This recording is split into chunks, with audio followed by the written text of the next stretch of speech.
纪小北，这是休书，你给我滚蛋！整日不下蛋，还占着口粮，趁早滚！走就走，你当我愿意留下？呸！谁懂啊！一觉醒来，竟附身到被婆家暴打离世的同名女子身上。好在老天赏饭，把家里的5层对开门大冰箱也烧过来了，可惜活物塞不进去。不过满满一冰箱零食食材还在，算了，先吃为敬。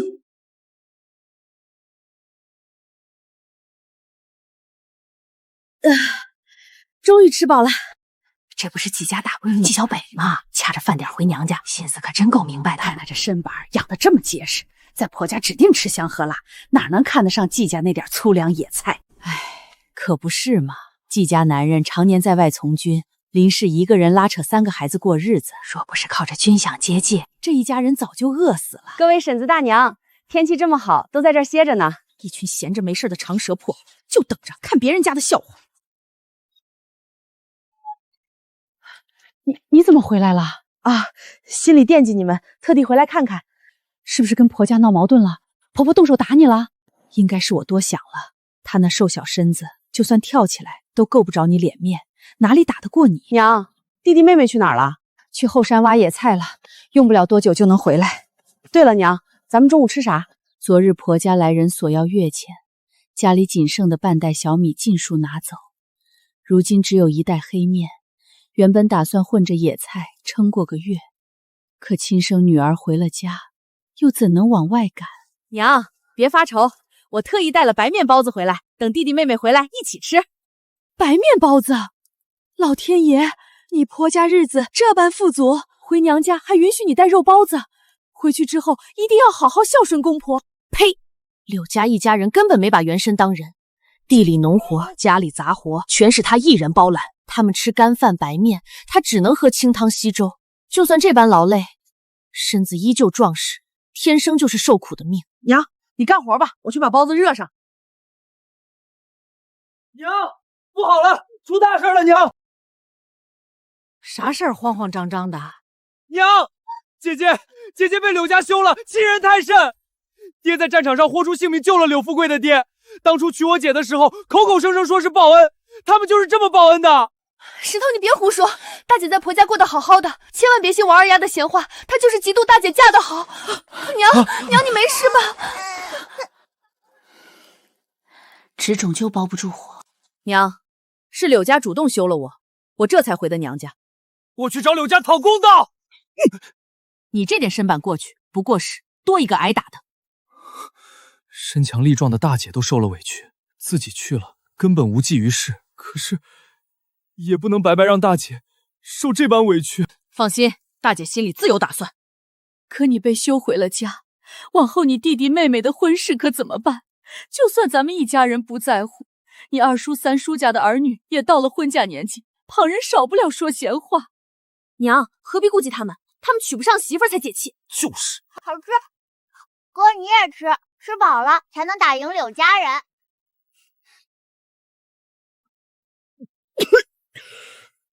就只有那一次，难道是怀上了？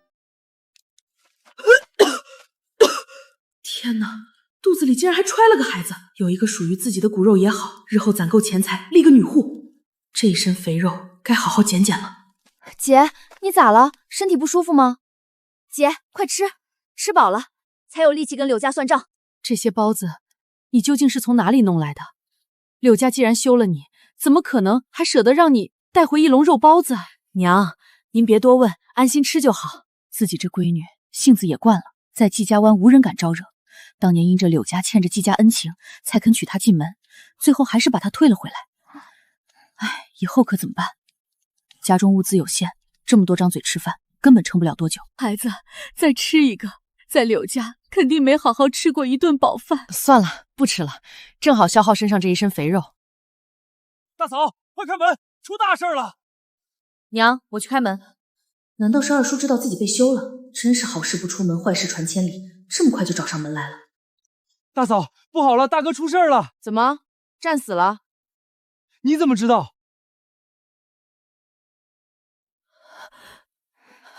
小北，你2叔说的不会是真的吧？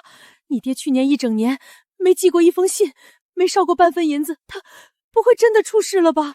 娘，你别瞎想，爹要是真的战死，县衙一定会送抚恤金和阵亡文书，咱们啥都没收到，就说明爹好好活着呢。还有你们3个，该干啥干啥去，别打扰娘休息。还好小北回来了，以后再跟老二家吵架，也不会任人欺负了。林氏在家呢，季嫂子你没事吧？我看是躲起来了，铁定是他男人季大刘死了。没错，二狗亲口说的，他还能咒自己亲哥，肯定是真的。你们是没看见，季老大家最近顿顿白面肉包子油滋滋的，那都是拿着季大牛的抚恤金造的。好你个二叔，没在我家占到便宜就到处散播谣言，恨不得我爹出事。还有这群长舌妇，造谣也太离谱。宋婶子，我家出什么大事了？我这个亲生女儿怎么一点都不知道？这全村都传你爹季大牛战死了，你爹才死了。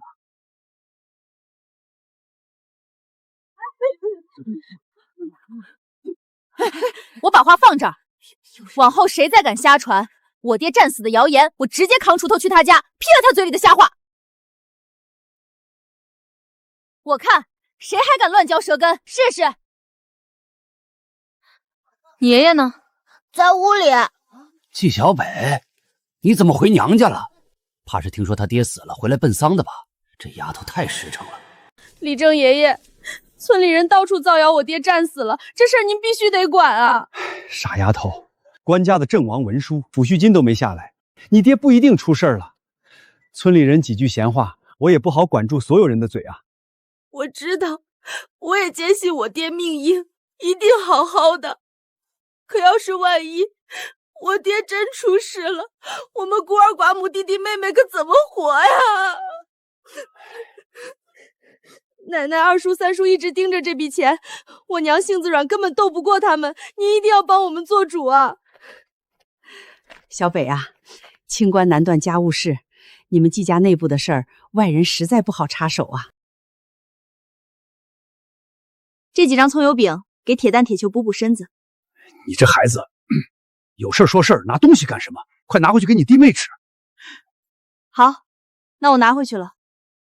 别，一笔写不出2个季字，都是自家族亲，你家的事儿，你爷爷肯定管。对，我管，不管你爹是平安还是出事儿，这事儿爷爷管定了，谁也不能欺负你们家。那若是我奶奶、二叔、三叔要抢我们的房子田地，爷爷也会帮我们护住，对吗？没错，全村都得听你爷爷的，没人敢欺负你们。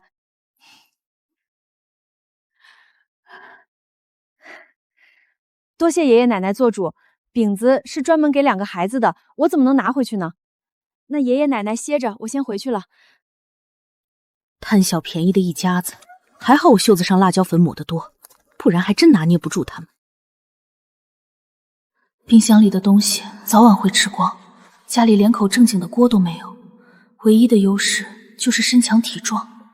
可如今这光景，也没法去扛大包啊，这肚子也不知道怀没怀上。前夫柳家男人本就身子孱弱，1个月前，柳家婆子骗袁生去县城，把他迷晕，回家之后就拿着银子污蔑他不守妇道。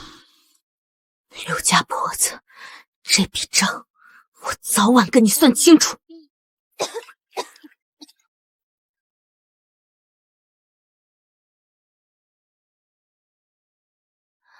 小菊，把黑面糊盛出来，把葱油饼下锅烙一烙。小北，这饼你从哪里弄来的？不想吃我就全部拿走。小菊，好好琢磨这饼的做法，以后由你来做。大姐，那以后我们天天都能吃白面葱油饼吗？学不会，以后就再也没得吃。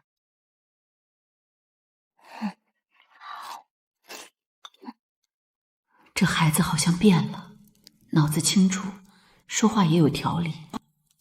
娘，吃完饭我带着小菊去一趟镇上，寻思做点小生意糊口。地里庄稼还没翻完，先把地种好再说。家里多张嘴，全指望这2亩田过日子。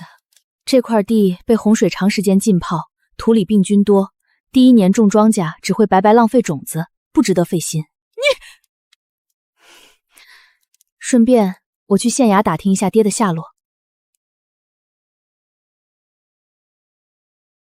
姐，镇上好吃的可多了，香得很。你去过？没去过，三丫说的。她上次去镇上买了油炸糕，嘴上油垢留了好几天，都舍不得擦掉。你有钱买？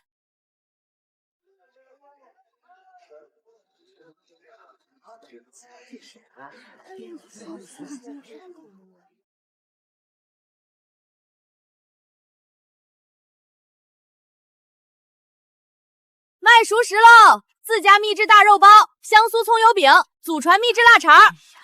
婶子，您尝尝我们家白面葱油饼，味道特别香。白面葱油饼，谁家不会做？我自家就是厨子，买你的饼岂不是砸我饭碗？蹲在这里，把这些腊肠吃了，大口吃。姐，这真的给我吃？尽管吃，大声夸赞。太香了！咱们家这个腊肠肉质饱满，味道绝了，香死人了。姑娘，当真有这么好吃？大娘尝尝，这是季家祖传手艺，用100年老汤秘制而成，味道绝佳，肉料十足，确实是陈年老汤熬制。给我称上2斤，20文1斤，不用还价，就这个价。太好了，有钱买棉被了。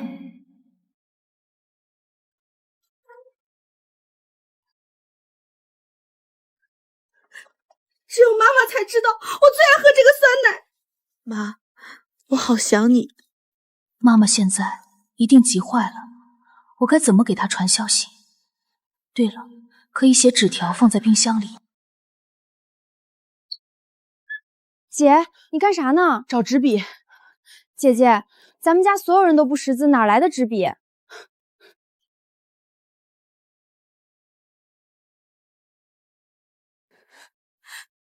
我的小北到底在哪儿？昨天妈妈还特意买了你最爱的酸奶，我的宝贝，你可千万不能有事。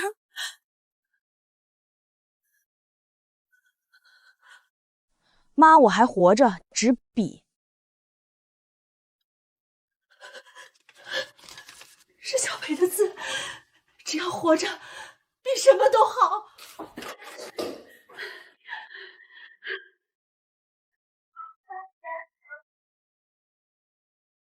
宝贝儿，别怕，妈养你。你要是拿走项链，妈立马给你换金锭银锭，绝不委屈你。还以为老妈收到消息给我投喂了，白高兴一场，黄粱一梦。对了，北儿，你爹的事儿打听到消息了吗？镇上没查到线索，过几天我去县里打听。对了，娘，一会儿吃完饭，我跟你们一起下地干活。好。小北，那根木桩就是咱家地界，这一片地都是咱们的。行，那我们分头干，你们弄这边，我去翻地头那边。这地里杂草蒜瓣也太多了点儿，不过无所谓，能干就行。姐，别挖了，那不是咱们家的地。完了，这死丫头把王二丫家的东西全给刨了。啥？这不是咱家的。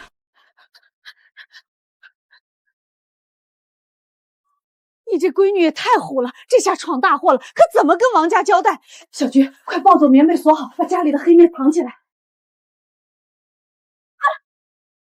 娘别怕，不就是几颗蒜苗，大不了赔钱就是。赔钱？我们家哪里有银子啊？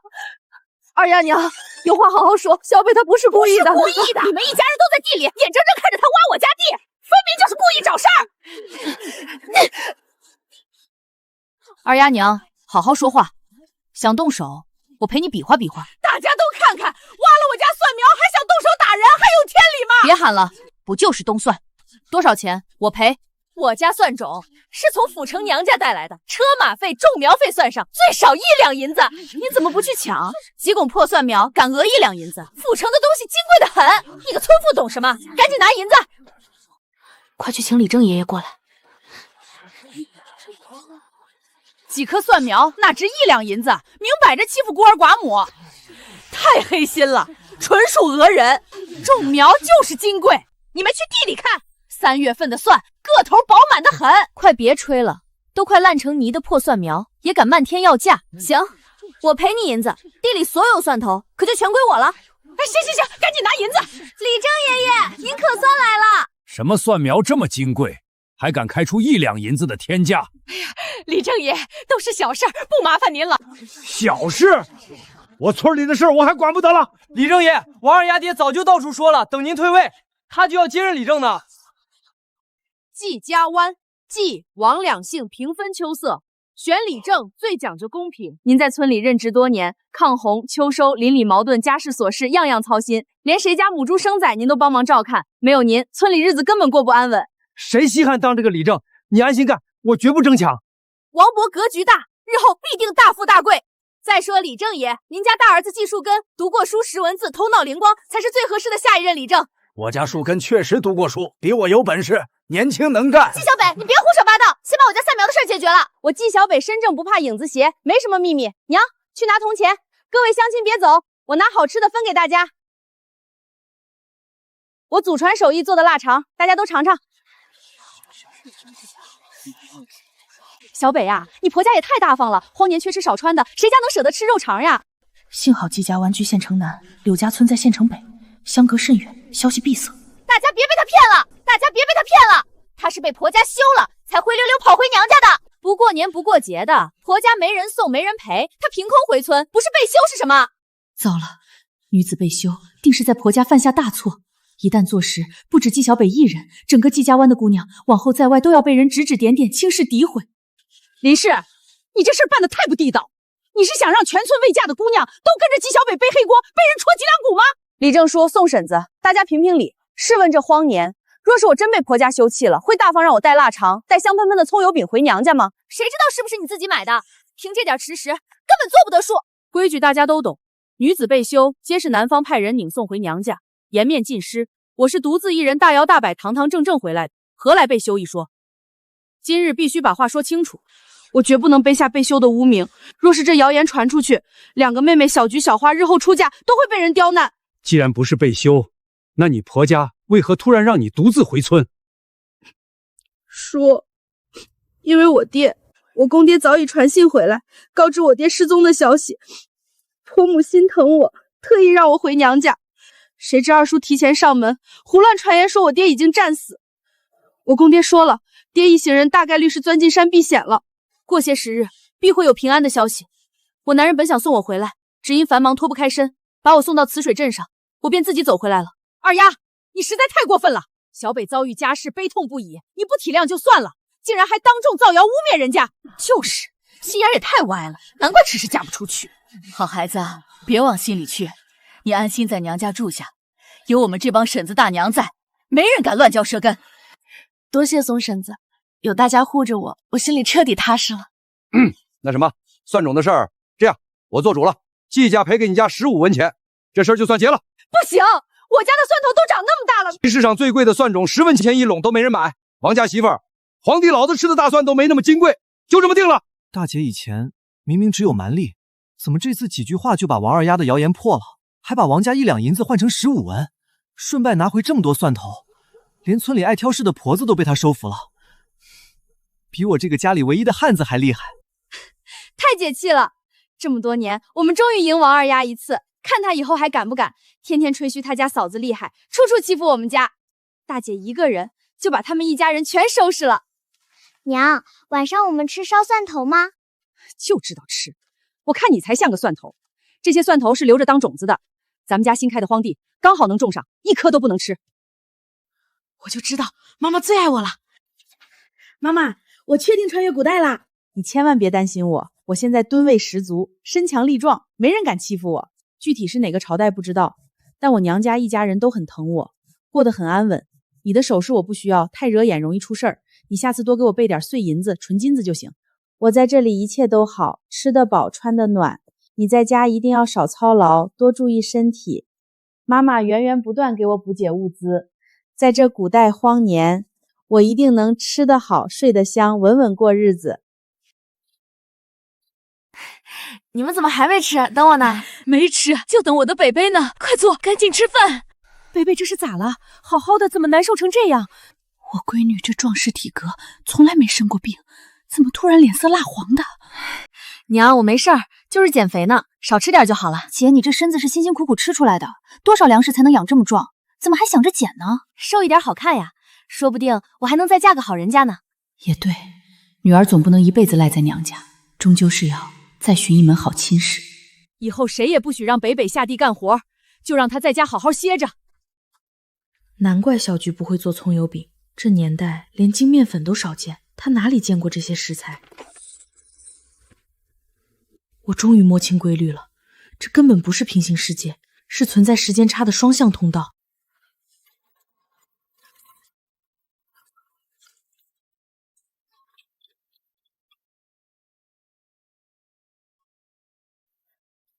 守着万能冰箱太容易长胖，少吃点，控制体型。这孩子金镯子、金项链都不要，这可是限量版，做工多精细，还说在他那边不稀罕。姐，请问需要看点什么？小姑娘，你家有没有小颗的金粒子、银粒子，越小越好？有的姐，这都是做耳饰手串的原料，颗粒超细。这2盒我全包了。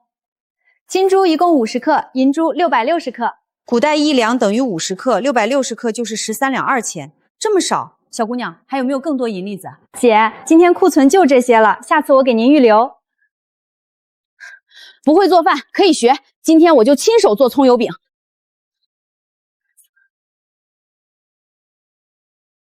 这么厉害，熟能生巧，这有什么稀奇的？姐，我去拔点野葱，你先看着锅。小琪，你很喜欢做饭吗？喜欢有什么用？家里只有黑面野菜，天天都是糊糊汤，再喜欢也做不出花样。姐，快拿盖梨，饼熟了。这盖梨也太不结实了。没事，姐，掰的还挺整齐，照能用。我就说你还是以前那个虎哼哼的大姐。荒年粮食金贵，这满满1摞白面饼得多浪费。娘，昨日宋婶子和李正叔帮咱家解围，仗义说话，我送几张饼过去答谢。贝贝，昨日村里闹那么大动静，你奶奶2个叔叔一家居然半点动静都没有，太反常了。娘，我也觉得蹊跷，这事儿我记着呢，你放心，我出去送饼，顺便探探风声。宋婶子在家吗？哎呀，小北来了！婶子，我家刚烙的白面饼，给弟弟妹妹尝尝鲜。你这孩子这是做什么？太见外了！婶子，昨天多亏你出手帮我，我一个外嫁回来的姑娘，家里没爹撑着，娘性子软，弟妹又年纪小，要是没有邻里婶子撑腰，昨天肯定要被人欺负惨了。哎呦，你这孩子太客气了，你没出嫁前，咱俩家就是对门邻居，最是投缘。以前偶尔拌嘴都是小事儿，全都翻篇了。以后在村里受了委屈，尽管来找你宋婶子，我给你撑腰。婶子，我就不进屋做了，家里房子挤，我打算收拾西厢房住，家里一堆活等着我干。你家里老的老，小的小，就你一个人撑着，得忙到什么时候？等吃完饭，我喊上村里几个老姊妹，一起去帮你收拾屋子。真的吗？那可太麻烦婶子了。麻烦啥？咱们村里人最实在，有的是力气。那就谢谢宋婶子了，慢走。小北姑，我爷爷在屋里呢，我带你进去，我带姑姑进去，我更快。莫名有种回幼儿园被小孩子们围着喊老师的感觉。小北来啦，快坐。婶子，我家里烙了白面饼，特意拿来给铁蛋儿、铁球尝尝新。李正爷，树根叔不在家吗？你树根叔去镇上做砖瓦匠了。北丫头，你找他有事儿？也不是急事儿，既然叔不在，那我就晚点再说。闺女，有啥事儿你尽管说，都是自家人，不用客气。婶子，我这不是回村常住了吗？我想把西厢房收拾出来，就是房顶年久失修，有点漏雨，需要修补一下。嗨，这点小事儿交给你树根叔就行。等他晚上回来，婶子立马跟他说：“你树根叔干砖瓦匠多年，修房顶熟手，抽空就去给你修好，绝对妥妥当当。”那可太谢谢李正爷，谢谢婶子，辛苦叔了。怎么回事？空间怎么失灵了？姿势不对，不可能啊！难道是信号不好？难道停电了？偏偏挑这个时候，太要命了！北北怎么还不拿走东西？不会出什么事了吧？我多等一会儿，哪怕多看你一眼，看到你的手也好。是爹回来了，不对，是鬼魂！石头，你故意吓我呢？还指不定谁吓谁呢！男孩子胆子这么小，真是欠练，一点抗压能力都没有。妈，金子，好多银子！妈，金银我先放在冰箱里备用，需要再拿。你要是手头没钱，就去我西厢房屋子，床底下行李箱侧兜的纸盒里有一张银行卡。娘，咱们昨天刚种的1垄蒜苗全被人挖光了，一根都没剩，谁这么缺德？啥？全都被偷了？肯定是王家的人，指定是他们偷偷挖走报复。姐，你怎么一点都不急？赶紧的，咱们去找王家讨说法。哥，你不是家里的男子汉吗？有本事你自己去找他们算账啊！你们一个个都不着急，就我一个人着急。行，我现在就去王家，让他们把蒜苗还回来。让他去，这性子不狠狠搓一搓，以后早晚闯大祸。姐，真没事吗？万一王家欺负人……没事儿，全村都知道李正爷偏向咱们家，王家不敢得罪李正。真出了事儿，李正爷一定会出面。随他去吧，你弟弟这毛躁性子不改改，以后怎么撑得起这个家？吃2次亏，自然就懂事了。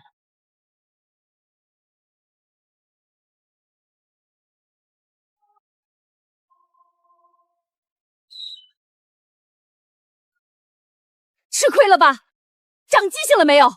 事情都没弄明白就急着往外冲，跟个点着引线的炮仗一样。娘，别叫我娘，我没有你这么不成器的儿子。往后不管遇上啥事儿，先回来跟你大姐妹妹商量，再敢擅自做主，看我不狠狠收拾你。石头，咱们家就你一个男子汉，遇事愿意往前冲，这是好事。可做事得带着脑子想周全了再动手。娘打你，并没有错。娘，大姐，我知道错了，以后做事一定多动脑子。男孩子还是要读些书，修身养性。等我出去，给你买几本书回来读一读。大姐，书不能当饭吃，没有半点用处，还不如留着钱买点粮食吃食。这事儿轮不到你插嘴，你大姐说什么，你照着做就行。娘，我去地里看一看，别太过心疼。北丫头，这是要去哪儿？没什么事儿，刚刚去地里转了转。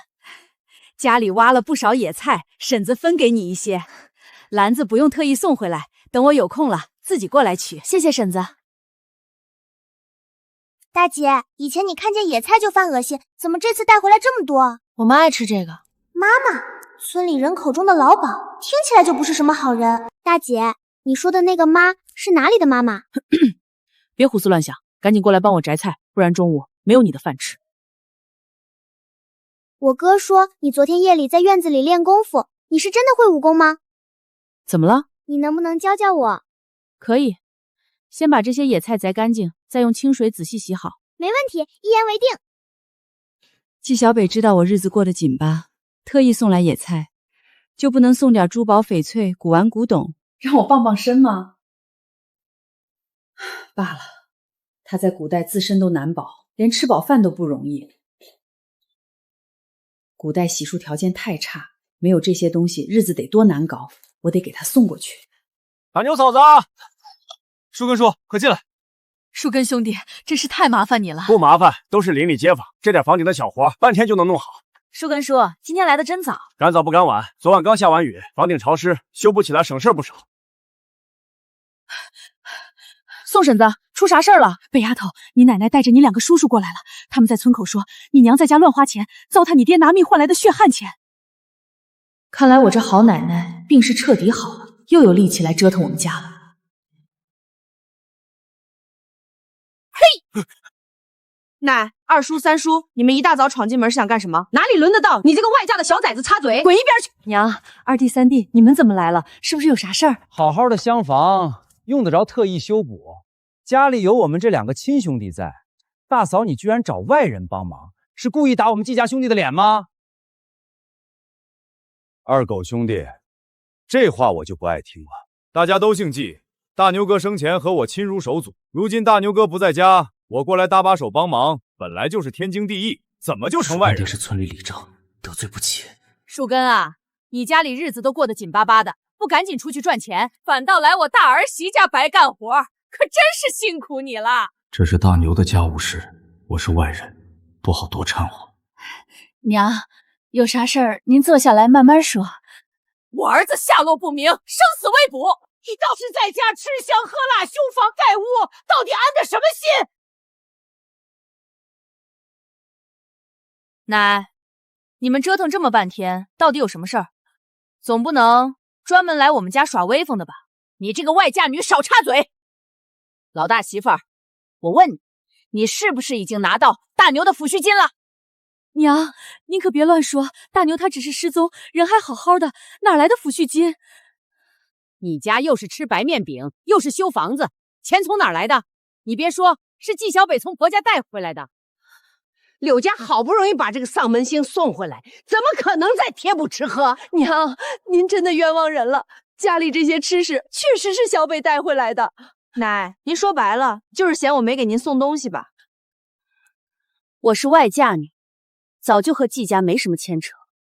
我自己带回来的东西，我想给谁就给谁，就算喂狗，也绝不会给您半分。再者说，您要是身子养好了，就该让您2个儿子好好去岳母娘家赔罪，多备点东西，把媳妇儿接回来。不然，他们媳妇儿的娘家人绝对不会松口。要是拿不出东西，说不定他俩只能去偷东西凑数。他不会是知道了大蒜是我偷的吧？娘，咱们家昨天被人偷了大蒜，明天我正好去县城打听爹的消息，顺便去县衙报官。小北，不就是几头大蒜的小事吗？哪里用得着麻烦县老爷？太小题大做了。老二，人家自家丢东西，爱报官就报官，你慌什么？难不成是你偷的？娘，你可别瞎说，怎么能凭空诬陷我？我把话放这儿，偷东西的贼人，今晚要是不把东西原样送回来，我明天一早就去县衙告状。行了，别扯这些没用的。老大媳妇儿，你家现在有吃有穿，赶紧把之前欠下的月例钱还给我。娘，家里早就没有余粮了，之前的小米都被您拿走了。你家的白面饼、腊肠全都给我拿出来！奶，你要是敢抢东西，你就怎么样？谁今天抢我家东西，我就直接拍死谁！娘，咱们还是回去吧。回什么回？你不回去接你媳妇儿了？空着手去人家岳母娘家，能把人接回来？对啊，老三，别忘了，我们今天来的正事儿。不光偷蒜的事要报官，我还要问问县老爷，我爹为国征战，抛头颅洒热血，守护一方百姓，结果妻儿在家被人上门欺压抢夺财物，官府到底管不管？娘，算了，我们不拿东西了，我们自己想办法把媳妇儿接回来。这可是你说的，绝不拿老大家的东西。我保证，我一定能自己把媳妇儿接回来。坐车不？去县城的车。坐。姐，别坐这个，咱们走到磁水镇再坐车，每人能省下1文钱呢。我懒得走路，你要是想省钱，自己走去镇上。我今早跑了一早上，腿都软了，我才不走。大叔，你这驴也太单薄了，瘦成这样还得拉车干活，真是驴生不易啊。这年头人都快吃不上饱饭了，哪有余粮喂驴？能凑合拉车就不错了。你们将就坐。大叔，你这话说的不对啊，我们又没白蹭车，1分钱没少给，凭啥让我们将就啊？快点走吧，再磨磨蹭蹭到县城都正午了。大叔，快赶车！你家驴都闹脾气罢工了。驴饿了，吃2口草怎么了？这么瘦的驴，你们就不能有点同情心？到了县城还能省点草料。哥们儿，别偷懒了，赶紧赶路。我知道你跟着主人受委屈，吃不饱饭，但你主人收了我们的车费，就得干活，懂不？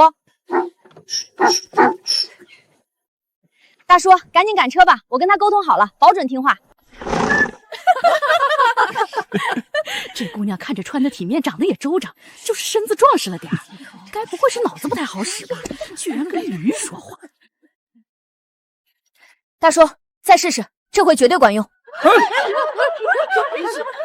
你凭什么打我的驴？他不走，耽误赶路，我不打他打谁？这是我的驴，他想走走，想歇就歇，轮不到外人教训。跟是谁的驴没关系，既然你这么心疼他，不如卖给我。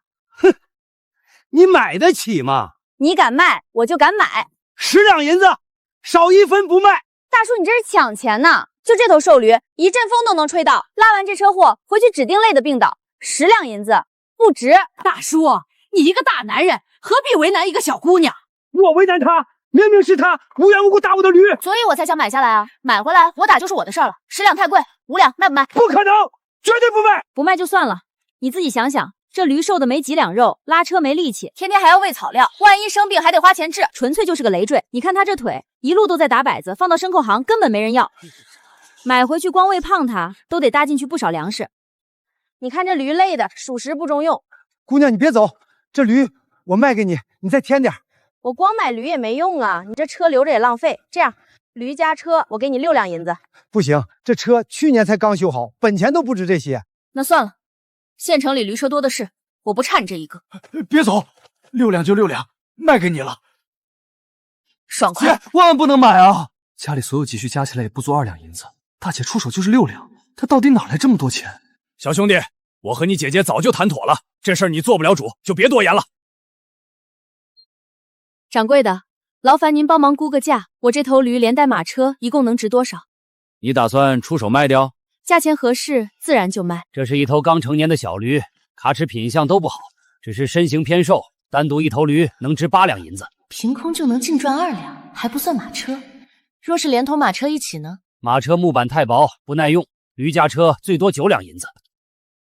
多谢掌柜长眼，驴和车暂且寄存在这里，我们进城置办东西，除去喂驴的草料钱，剩下的您拿去打酒。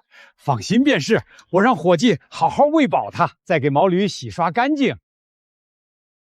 姐姐竟然平白多给掌柜5文钱，咱们家本就不宽裕，实在太浪费了。走不走？姐，咱家这般光景，置办驴车根本没有用处。用处自然是有的，你忘了咱们花了多少钱买下的？6两银子。6和9，哪个数目更大？9比6多，咱们足足赚了3两银子。姐，咱们接下来去往何处？典当行。姐，我以后事事都听你的，再也不顶撞你，只求你别卖我，我不想离开娘和这个家。想通了，还摆着一张臭脸吗？不了，再也不敢了，我一定乖乖听话。记住，不该打听的事情别问，不该看到的东西装作一无所知。走吧。求求姐姐，别把我典当出去，我舍不得家。求求姐姐，别把我典当出去，我舍不得家。你这混小子，浑身上下没2两肉，论斤售卖人家嫌肉少，论个售卖又没有品相，谁会花钱买你？姐姐，你真的不打算典当我？你分文不值，压根无人问津。你就在此处等候，我片刻便出来。姐，我跟着你一起去。老天爷，这么多金子！小哥，这些金珠能兑换多少银子？客官，这批金子成色特殊，我必须禀报掌柜亲自查验。坏了，难道是金珠纯度不够，买到了假货？姑娘，这些金珠从何处得来？掌柜，可是有什么问题？这批黄金纯度不足，不能按照1两黄金兑换10两银子的规矩，需要扣除杂质重量，只能打7折兑换。我知道现在金珠纯度达不到古时标准，没想到差距这么大。客官留步，请等一等。反悔想加价收购，我偏不卖给他。皮毛，皮毛，我不是故意的，小兄弟，对不起，真的对不起，你赔我裤子，你赔我裤子！明明是你们一直跑，我才追的。不追我们，怎么会发生这种事？是你姐姐拿走了我们店里的皮毛。好你个小白脸，当众扒我弟弟裤子，还敢骂人！这姑娘力气也太大了，这一拳下来，我半条命都得没了。完了，情急之下把人家当铺的首饰毛毡顺手揣兜里了。小嫂子，我第一天带掌柜丢了东西要被东家责罚的。呸！谁是小嫂子？叫姐姐。是姐姐，对不起，是我嘴笨。看你年纪不大，这就当掌柜的了？我17岁在当铺当学徒，今日首次临时当掌柜。马六甲，我真不是故意偷东西的，纯属误会。你扒了我弟弟裤子，我俩扯平，互不相欠。那我裤子开线了怎么办？小兄弟，你要是不嫌弃，我让我娘帮你缝补好。算了，我们回去找根草绳临时拴住就行。对了，我这金珠卖给你，你给我算个高价。姐姐是痛快人，我给您打88折，1两金子换8两银子。成交。店里还有粮食吗？客官，实在抱歉，如今粮食紧缺，要提前预定，今日定，明日才能提货。粮店不是随时都有粮吗？城里大户都在疯狂囤粮，粮价跟放炮仗一样，蹭蹭往上涨。现在粮价多少？糙米10文一斤，白米15文，黑面10文，白面20文。前阵子镇上买粮，糙米才8文，短短几日涨了这么多。你们可有陈米？有，去年陈白米13文一斤。太贵，不要。客官留步，价钱好商量。陈米10文一斤，有多少我要多少，不行我就去别家。行行行。这根本不是去年的米，最少放了2、3年的陈粮。误会，我记错了，这边才是去年的新陈米，绝不骗您。这批米总共有多少？足足500、600斤，今日刚到，晚来就没货了。全部打包，我都要了。哎，姐，这么多粮食，我们要吃到什么时候啊？粮价以后只会更贵，必须多囤。刚好咱们新买了驴车，正好拉回去。还是女客官有远见，小兄弟多跟着学学。粮食帮我装好，搬到店门口，我稍后过来拉。好嘞。姐，车马好像不是这个方向啊。先去前面转转，去帘子后面试试。姐不用，我回去补补就好。快去试，穿着吧。老板，旧裤子帮我包起来。姐，天黑了，让毛驴快点走吧。你想全村人都知道我们家囤了满车粮食，想让老宅那群人上门抢粮？对。娘，开门。你们怎么才回来？这驴车是……小菊，快叫娘出来搬粮食。这是谁家的粮食？怎么卸在咱们家门口？娘，是我买的，快搬进院子。你们不用疑惑，买粮的钱是我自己的。如今县城粮价疯涨，一天一个价，我买的都是优质陈米，不影响食用。北丫头，难道饥荒又严重了？目前不确定，但县城大户都在疯狂囤粮。我买了700斤，省着吃，足够咱们全家吃到明年。娘，咱们得抓紧藏粮。对，这么多粮食绝对不能外露，一旦被老宅那群人知道，必定上门抢夺。咱们后院，你爹当年挖了一个隐秘地窖，从来没用过，没人知道。太好了，这回就不怕有人发现了。不错，折腾一天了，赶紧睡觉吧。原来这驴车是来纪小北家的。咱们村昨夜里谁家来客人了？这车印子又深又重，8成是来串门的亲戚。大半夜赶来，是出了什么事吧？我知道，是纪小北家的人。二丫，是不是纪小北男人来接她走了？哎，小菊，你家到底谁来了？驴车是从县城亲戚家接来的。我就说嘛，根本不是你姐夫来接纪小北。你们家还有县城亲戚？以前怎么从来没听你们提起过？人家有亲戚，凭什么事事都要告诉你？不跟你们说了，我要回家吃饭了。家门口有空地，正好修建驴棚，驴车也无法开进院子，位置刚刚好。不行，驴棚建在院外，没有院墙遮挡，万一被村里人偷走，损失就大了。没有院墙，咱们就修筑一道院墙，门口空地与后院荒地空间广阔，一并围起院墙，既能圈住空地，后院隐秘的地洞也能更加安全。大姐，还有一件事，咱们总一口一个瘦驴叫他，实在不好听。他虽然身形瘦小，但也是家里新添的成员，应当给他取个正经名字。说得对，叫跑跑怎么样？要不叫大嘴，多顺口。俗气，太难听了，就叫季德才。季德才？他现在瘦弱，不代表一辈子弱小，更何况是他拉着满满一车粮食归家，这份功劳完全配得上德才2字。这个名字好。也姓季吗？对，就这么定了。冰箱里存的肉得省着点吃，虽说有亲妈接济，但是时间一长也不是办法。上山碰碰运气，看看能不能寻些野味儿。小北啊，都正午了，你上山干啥去？我弟弟去山上砍树枝了，上山看看他。娘的，整片竹林都被挖空了，要是能抓几只竹鼠，正好炖肉解馋。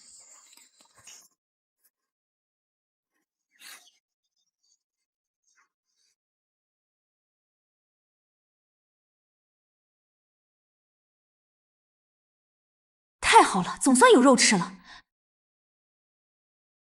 是野鸡，这东西会飞，怕是抓不住，真是走了天大的好运。刚抓到竹鼠，又送来一只野鸡。这野鸡是我的，你想干什么？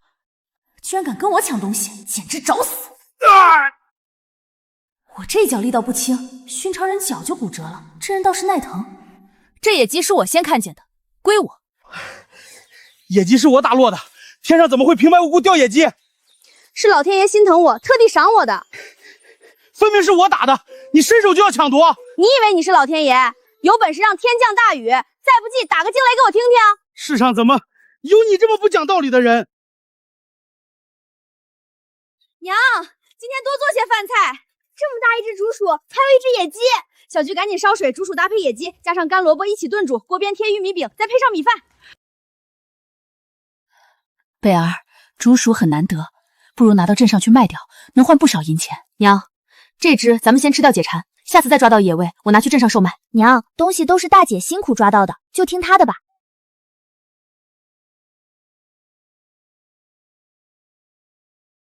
大北朝翠金楼，纪晓北别去了大北朝，可历史上只有南北朝，根本没有这个朝代。上次女儿送来的野菜，不少家长追问出处，只好谎称附近公园挖的。结果那些人真跑去公园挖野菜，被保安狠狠批评了一顿。看来珍贵东西不能轻易向外人透露。今天必须去镇上找个隐秘的药铺把把脉，确认一下自己的情况。绝不能去临街门市，万一撞上熟人，一切就都败露了。给你，多谢女施主，祝您财源滚滚。这个也给你，我向你打听一件事。打听事情，5个包子起步。呸！这女子看着傻傻的，实在不忍心欺负她。你要打听什么事儿？没事了，只要是镇上的事儿，我全都知道。就算不清楚，给我1天时间，也能查得明明白白。当真？当然。镇上有没有隐士的大夫不在临街医馆坐诊的？有，我奶奶。不知道就直说，说谎可不是好孩子。包子我可以白送，但我容不得别人骗我。真的，奶奶真的会看病。带我去见她。1碗肉馄饨才行，简直是打劫！哥，给了这么多包子，还得寸进尺，成交。你在这儿等着。多谢女菩萨接济2个孩子，我是来看病的。千万不要被他看出这具身体的异样。女菩萨，你今年多大年纪？19。换手，把左手伸过来。已有身孕2个月有余，胎相安稳，女菩萨大可放心。真怀上了，多谢老婆婆费心，还望您代为保密。来，这个给你吃，这是诊费，你赠予的吃食便是诊金，怎好再收钱财？日后若是有事，只管来这瓦窑寻我。伙计，我要买些黄豆种子。姑娘手里有余钱，不如多囤些粮食，粮价马上还要涨。掌柜的是粮食卖不出去了吧？昨日拉回来那么多粮食，怕砸在手里。姑娘别信他忽悠，安心等着粮价下跌就好。用不了几日，你就该哭着抢着买粮了。县里早已囤粮完毕，唯有紫水镇还一无所知。白米1000斤，玉米1000斤，大豆500斤，他们不买，挣全部归我。你想要多少都有，白米13文1斤，玉米8文，大豆7文1斤。老板实在，我也不议价，明日一早就过来拉货。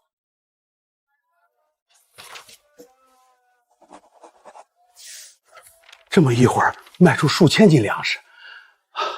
对了，再给我称几斤黄豆种子。老婆子，我来收拾，你去叫牙行的人，哪怕租金低一点，也赶紧把铺子租出去。再等等吧，他们压价实在太低了。大伯，这间铺子是打算出租吗？可否让我进去看一看，租金多少？随便看，1年12两银子。以前就是靠这间铺子养活一家老小，前面招呼客人，后面还能做饭。大娘，那怎么准备搬走了？我们老2口只有1个女儿，远嫁府城，来信催促我们前去团聚，这才打算处置祖产的。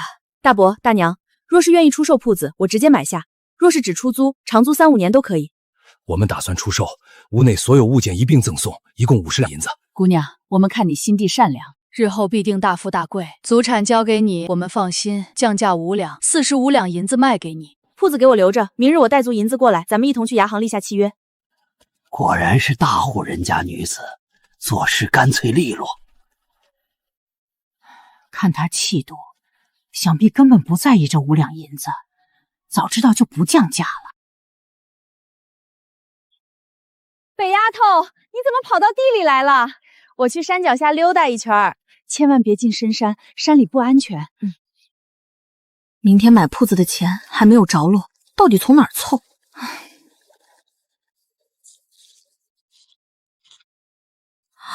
竟然是带血丝的红玛瑙，难不成挖到玛瑙老窝了？不知道在这世道值不值钱？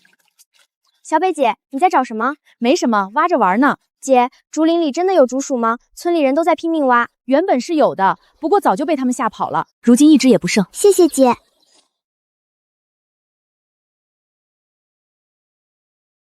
这些东西能值多少银子？这种石头河边到处都是，分文不值。这明明是玛瑙，怎么会不值钱？管他玛瑙驴脑，我们不收。姑娘请回。麻烦先生帮忙长长眼，这块石头价值几何？伙计已经说了不值钱，乡下人捡块普通石头就当成宝贝，别耽误我们做生意，赶紧走吧。真是一群狗眼看人低的东西，真是想发财想疯了，捡块破石头都当成珍宝，可不是吗？得寸进尺，不知廉耻。店里管事之人何在？何事喧哗？你双眼不辨珍宝，手下伙计态度如此恶劣，难怪生意惨淡。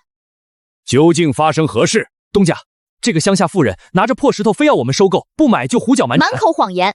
你们嘲讽我是泥腿子乡巴佬，句句不堪入耳。小娘子息怒，把宝物拿出来，老夫亲自一辨真假。小娘子，借内堂一叙，你自行细看一番。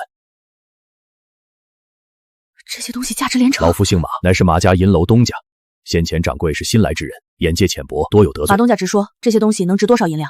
不知小娘子打算出价多少出手？此物乃是家中祖传，母亲嘱咐我前来询价，合适便出手一块，马东家尽管开价。单单这一块，我出价100两银子。这2块我打算自留，余下3块一共120两银子。你愿意收便成交，不愿意我便另寻别家。120两，我尽数收下。余下2块，日后你若想变卖，随时可以来找我。马东家为人实在，我信得过你。这样，你给我开具2张50两银票，剩余20两兑换成碎银。成交。锦鲤附体，机缘从天而降，老天爷果然待我不薄。娘，我今天捡到几块彩色石头，拿去换了钱，买了这些肉，这是剩下的银子。娘呀，几块破彩石头居然能换钱！不仅买了这么多肉，居然还剩10两银子，这也太厉害了！贝儿，钱是你挣的，自己收着，往后想吃什么，想买什么，尽管置办。娘，还是你帮我收着就好，我什么时候需要了再跟你要。好，都听我闺女的。娘，你放心，我们往后的日子一定会越来越好的。娘，你怎么哭啦？难道是馋桌上的肉啦？我去那边看看热闹。娘，出事了！王家出大事了！慌慌张张的像什么样子？一点都不沉稳，慢慢说。哥，你再磨磨蹭蹭不说，我可去睡觉了。娘，王二丫带着她2个嫂子偷偷进山迷了路，刚刚才被村里的汉子找回来，差一点就被野狼叼走吃掉了。天哪，他们胆子也太大了！姐，你把那只金钗带来了吗？带来了。对了，小蔡，今天店里新到的金珠、银珠数量多不多？有的特别多。姐，你先把金钗拿出来给我看看呗。你这孩子怎么回事？脸色这么差，表情怪怪的，是不是遇到什么麻烦事儿了？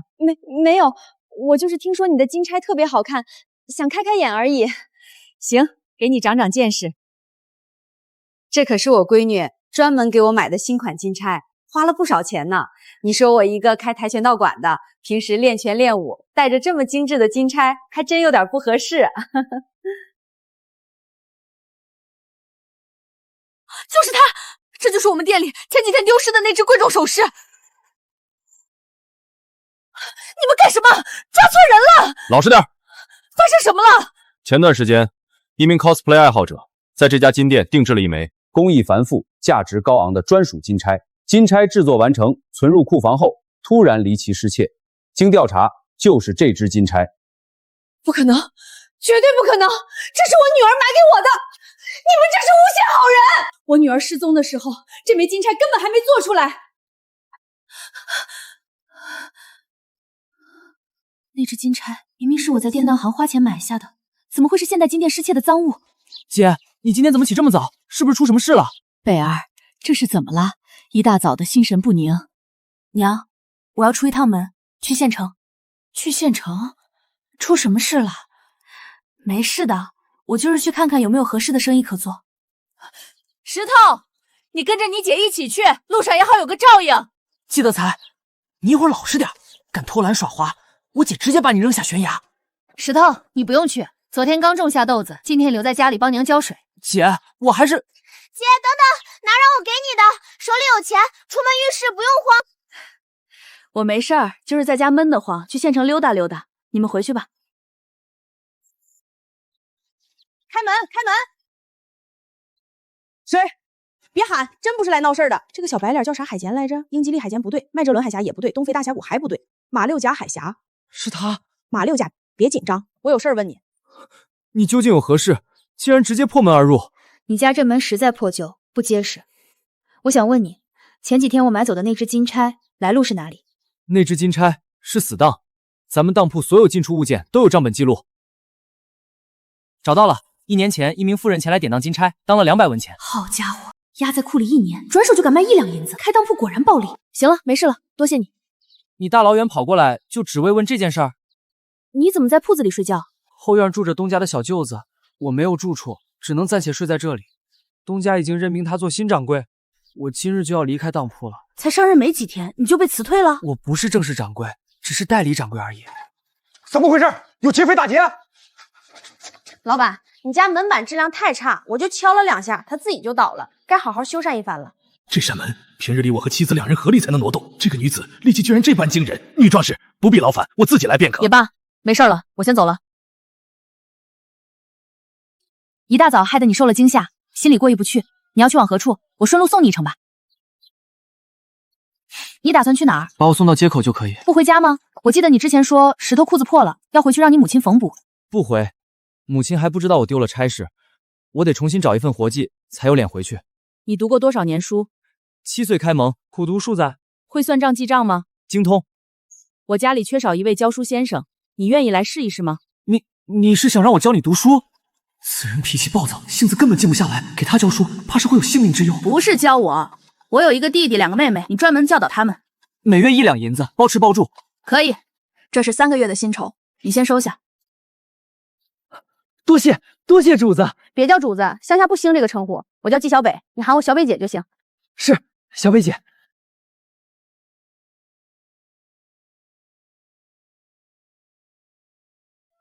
姑娘，我就知道一定会信守承诺。这位是？他是我远房表弟，过来帮忙收拾屋子。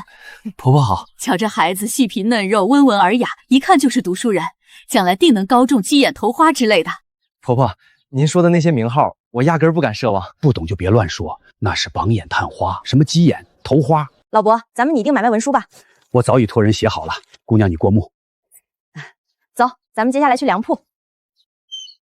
小娘子，粮食都装好了。掌柜的，这是我表弟，跟着我一起来看看货。好，快请进。掌柜的，你这批货的成色可不怎么样啊。话不能这么说，我给你的价格本来就不高，已经是实在价了。掌柜的，再过1个月，县衙就要开仓放粮，等新米上市，你这批陈米只能砸手里。我今日大批量拿货，白米每袋再便宜2文，我照旧按昨日定的全数拿走，你看如何？不行，再便宜2文，我真是1分钱不赚，纯赔钱了。别走，小娘子，我卖给你就是了。这就是简简单单搭把手，劳动强度也太大了。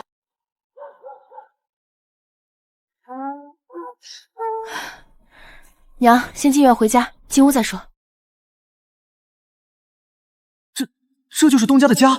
昨日他又是买铺面，又是大批量囤粮，出手阔绰，丝毫不像贫寒人家。娘，我给石头找了一位教书先生，以后专门教他读书识字。太好了，姐，以后我跟先生一起监督哥哥读书。不止你哥哥，你也一起跟着读书。我不要，我每天早起跑步练功就够了。这事儿没得商量。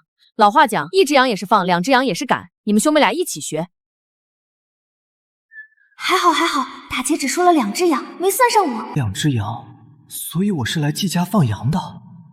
大家认识一下，这是我从县城请来的教书先生海霞。是马海霞？不对，我叫马六甲。马六甲，6甲7甲的，这名字也太土了，还是海霞好听，跟咱们村里的小媳妇名字一样，多顺口。对，季海霞，这名字好听多了，就叫海霞先生。不是的，我不姓季，我姓马，我是马六甲。海霞呀，别站着了，快进来吃饭。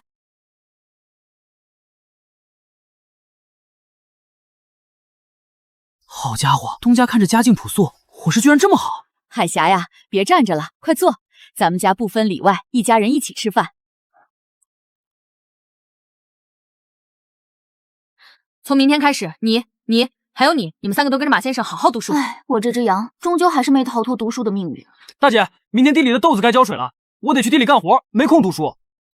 海霞先生，我明天跟小伙伴约好了，要去山里采野花、涂指甲。做人要讲诚信，我可不能放别人鸽子。大姐，我和宋婶子家的明儿约好了，她明日教我绣荷包，我想学学。既然请了夫子，读书的事全交给海霞先生安排。你们3个明日通通在家读书。记得才是驴，不会看家。夜里这么大风，千万别出事儿。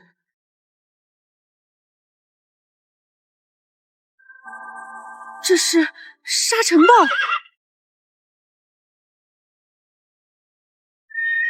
德才，哎呀，德才不见了！娘，姐，没事，就是狂风太大，驴棚被吹塌了。德才只是受了惊吓，天亮大概率就自己回来了。估计是有人半夜想偷驴，没得逞。说了，只会让他们白白担心。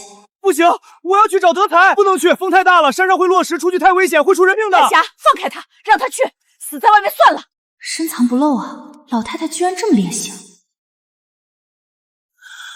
放心，德才天亮一定能回来。小北，你那只金钗是真正的古董，价值不菲。因金钗被金店误会偷窃，妈妈被带去调查，后经专业机构鉴定为古董，误会彻底解除，金店当众道歉。如今已有古董商主动联系洽谈收购。没事就好，没事就好。昨夜妖风太狠了，大树全吹倒了，地里庄稼全毁了。还好种得晚，豆子没出苗，算是躲过一劫。你家北就是个骗子，骗我家二丫和2个嫂子进深山，差点回不来。这笔账我记下了，早晚跟你们算。明明是你们贪便宜跟风，关我家小北什么事儿？还不是自家庄稼毁了，心里不痛快，迁怒别人。德才身子弱，太瘦了。树根说：“你可千万别让他拉太重的东西。”我晓得，这么瘦的驴，我可不敢使劲使唤。北丫头、树根，你们这是要去哪儿啊？去镇上买点盐，婶子老黑说顺路上来一起做。你可别笑话你老黑叔，昨日家里抱窝的母鸡太凶，把他脸挠了。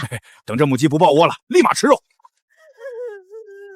树根说：“你们忙你们的，不用等我，先回去就行。”好久没来铺子，里面存着大批粮食，这次天灾过后，定然能挣一笔。你怎么蹲在我铺子家门口？镇子又不是你家的，我想蹲哪儿就蹲哪儿，你管得着？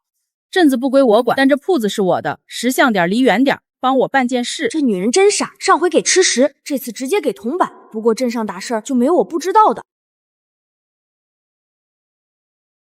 帮我找个修木窗的匠人，门窗全部加固一遍。可以，工钱怎么算？这女人力气也太大了，绝对不能惹。我靠脑子吃饭，稳赚不亏。按天算，一天40文，管1顿午饭。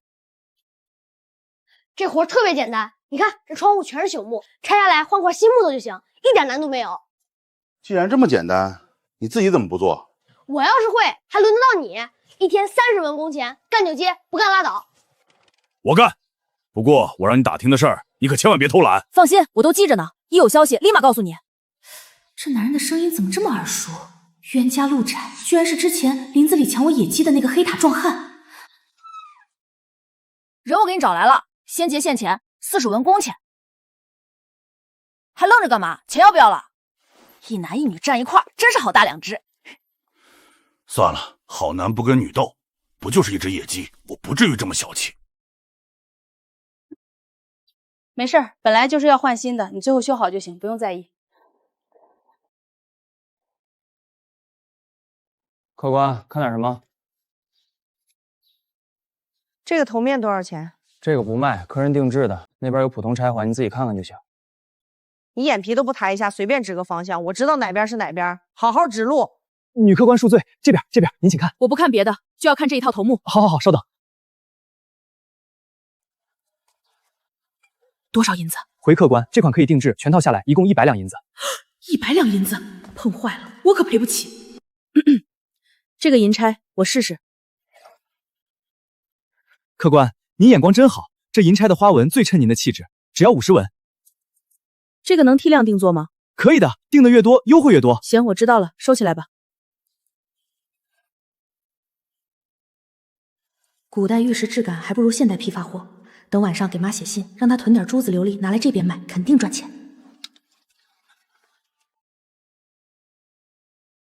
快点排队，再晚就没粮食了！快点，我家都要断粮了。大叔，不是说县里开仓放粮吗？怎么还这么抢？谁知道真假？你看这黄沙天气，今年庄稼大概率要减产绝收，再不存粮，往后就得饿肚子。百姓都开始怀疑放粮的消息，镇上的粮食很快就会被抢空。我手里囤积的粮食，终于可以出手了。黑塔，我中午去饭馆买回了2碗驴杂汤，10个驴肉烧饼，先吃饭吧。我听得见，不聋。你怎么知道我叫黑塔？果然人如其名，又黑又壮，看着就像座黑塔。这个女人看着凶，倒是比旁人聪明不少。姑娘别紧张，我没有恶意。就你这憨笨身手，真打起来未必打得过我。你里屋藏的东西越拖越险，我有路子可以帮你卖掉。你是谁？你们到底是什么人？就是我，没别人。你前几日在街上大肆囤粮，全镇的人都看在眼里，卖给你粮食的商贩也都心知肚明。知道了，多谢提醒。你这批粮食，我能帮你翻2倍价格卖出。什么条件？简单，卖粮所得的利润，我们1人1半。少赚1半银子，但能省去风险和麻烦，这笔买卖不亏。可以。不怕我拿着你的粮食直接跑路？做生意怕可不行。后天午后我过来，会有人上门清点交易。小北，慢一点！哎呀，要点散架了！书神跑了一天就买了这么点。北丫头，你是不知道，镇上粮食都抢疯了。要不是你提前提醒我们，连这点粮都抢不到，排队的人从街头排到街尾。是啊，能买到就万幸了。我也只是听了些风声，随口一提，也不知道后续县里的救济粮能不能顺利发下来。呸！别指望了，我听粮铺的人说，县衙粮仓早就空了。老婆子闭嘴，这话可不能乱说，要惹祸的。怕什么怕？当初要不是我把你脸抓花，逼着你去买粮，现在全家都要饿肚子。你们真去镇上买粮了？怎么不等县里开粮仓放粮啊？家里快断粮了，先买一袋应急。不过你们是不知道，镇上全是抢粮的人，热闹得很。爹，现在镇上粮荒，大家都在抢粮。看来这世道是真的不太平了。老婆子，把家里存的闲钱都取出来，明天一早我再去镇上多囤些粮食。娘，我打算把村外那块荒野山坡买下来。北丫头，万万不可！那坡地土薄不长粮，纯糟蹋银子。娘放心，肯定没问题。哎，罢了，娘拗不过你，我先去瞧瞧那片山坡。大嫂在家吗？是你二婶儿，她来做什么？当初他们把我们赶出老屋，还动手打我，现在听见这声音，我心都突突跳。我去开门，我去。娘，怎么躺门板上来了？大嫂，娘重病缠身，你是老大，今天必须由你们家管。这么多年，一直是我和二嫂伺候娘，你倒是躲清静。如今娘身子垮了，该轮到你们尽孝了。装病上门讹人，这套把戏倒是熟练。好家伙，才分开几日，大嫂家日子过得这么滋润，还藏着年轻外男。季大牛不在家，真是反了天！死丫头，想摔死我！娘，你看，大嫂私藏小白脸。在下只是暂住，老夫人，此事与我无关啊。奶奶，你不分青红皂白污蔑我娘，还冤枉马先生。娘，这是咱们远房表侄子，过来借住几日，不是外人。什么表侄子？我从没听过有这门亲戚。奶，你不是说身子不舒服，病了吗？先歇一歇。没错，我重病缠身，以后就住你们家。西厢房不是收拾好了，我就住那间。可以，只是咱们家日子清贫，你可别事后反悔。娘，你留在老大家，以后天天能吃腊肠、煮薯肉，享清福喽。把我随身物件都搬去西厢房。先别急着搬东西，有件大事，我昨日去县城，刚打听出来，你们怕是还不知道。什么事儿？难不成是大牛有消息了？爹随军打仗失利，带着一队人逃进深山，至今下落不明。县衙说了，私自逃离战场等同于逃兵。逃兵？那会怎么样？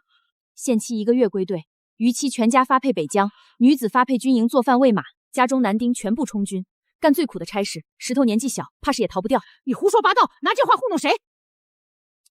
这是县衙文书，上面有县太爷亲笔落款，你自己瞧瞧。这不是我昨日抄写文章的草稿，怎么就成了文书？娘，三虎不能去充军啊！他要是走了，我和孩子可怎么活？娘，二狗身子单薄，去北疆定然活不下来。站住！咱们还没正式分家，户籍依然归为一户。就算你搬回老屋，官府追查下来，全家都要受牵连，谁也跑不掉。二媳妇，快去喊李正，今日就分家，把咱们2户户籍拆开。奶奶，不能分家，分家也要一起发配北疆。你之前答应我，手上银镯子要送给我的。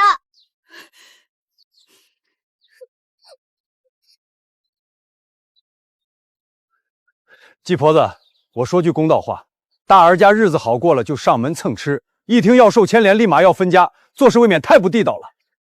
李正，我一身病痛，实在无力担责，求你做主分家。想分家也行，拿出5两银子补偿大房。我哪里拿得出5两银子？你没有，就让二狗、三虎两兄弟凑，拿不出银子，分家这事就别提了。银子我们出。好，你们回去取银子，我写分家书。东家，方才我提前写好了文书，省去等候功夫。马海霞属实机灵，今晚给他加餐。等季老太带银子回来，双方按手印即可。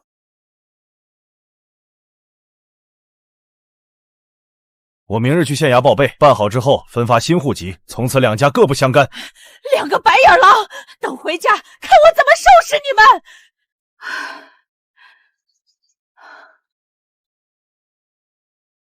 娘，他们应该不会再来了。一会儿我去一趟镇上。快点儿，晚一步粮食全被抢光了！等等我鞋掉了。平仓告示昨日才下来，这么快百姓就扎堆抢粮了？大婶，等一下，大伯，你们都往哪边赶？还能去哪粮去？小姑娘别挡道。糟了，我囤的粮食还没出手。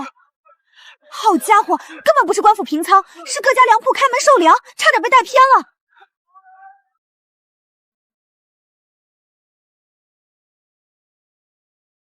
这身段绝了，想来就是黑塔说的收粮大客户，妥妥有钱人。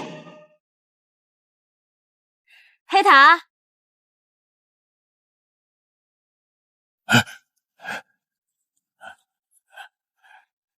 这香味好生熟悉，我在哪儿闻过？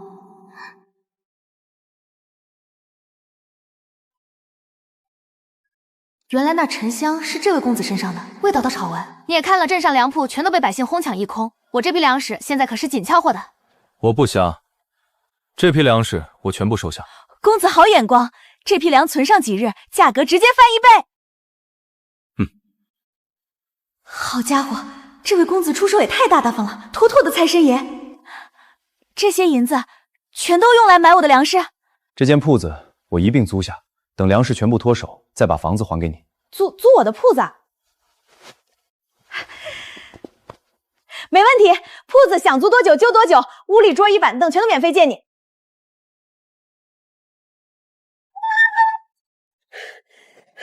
整整160两，有钱人的银子也太好赚了。坏了，光顾着开心，跑错路了。没事儿，走错路，咱掉头往回走就行。怎么了？山里有猛兽？我的亲娘哎，合着是德才遇上心上人了，好歹是个母驴，矜持点行不行？再心急也稳住，瞧你这点出息。去吧，别玩太久，早点回来。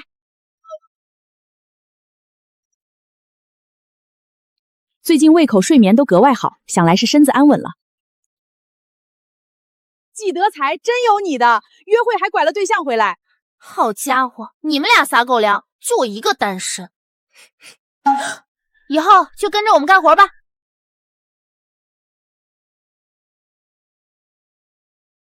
你们看，季小北又牵回来一头驴。瞧这体格，是公驴，怕是牵回来给他家驴配种的。林氏也省心，这种事儿居然让闺女出头。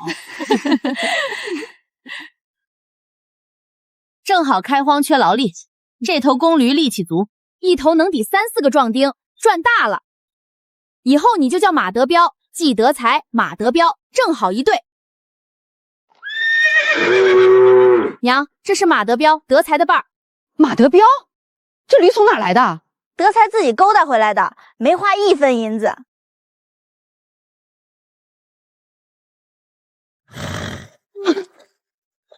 姐，你花钱买的驴吗？不是买的，德才领回来的，他俩是一对儿。哈哈哈，德才太有才了！马先生，快过来！先生，这头公驴叫马德彪，是德才的夫君。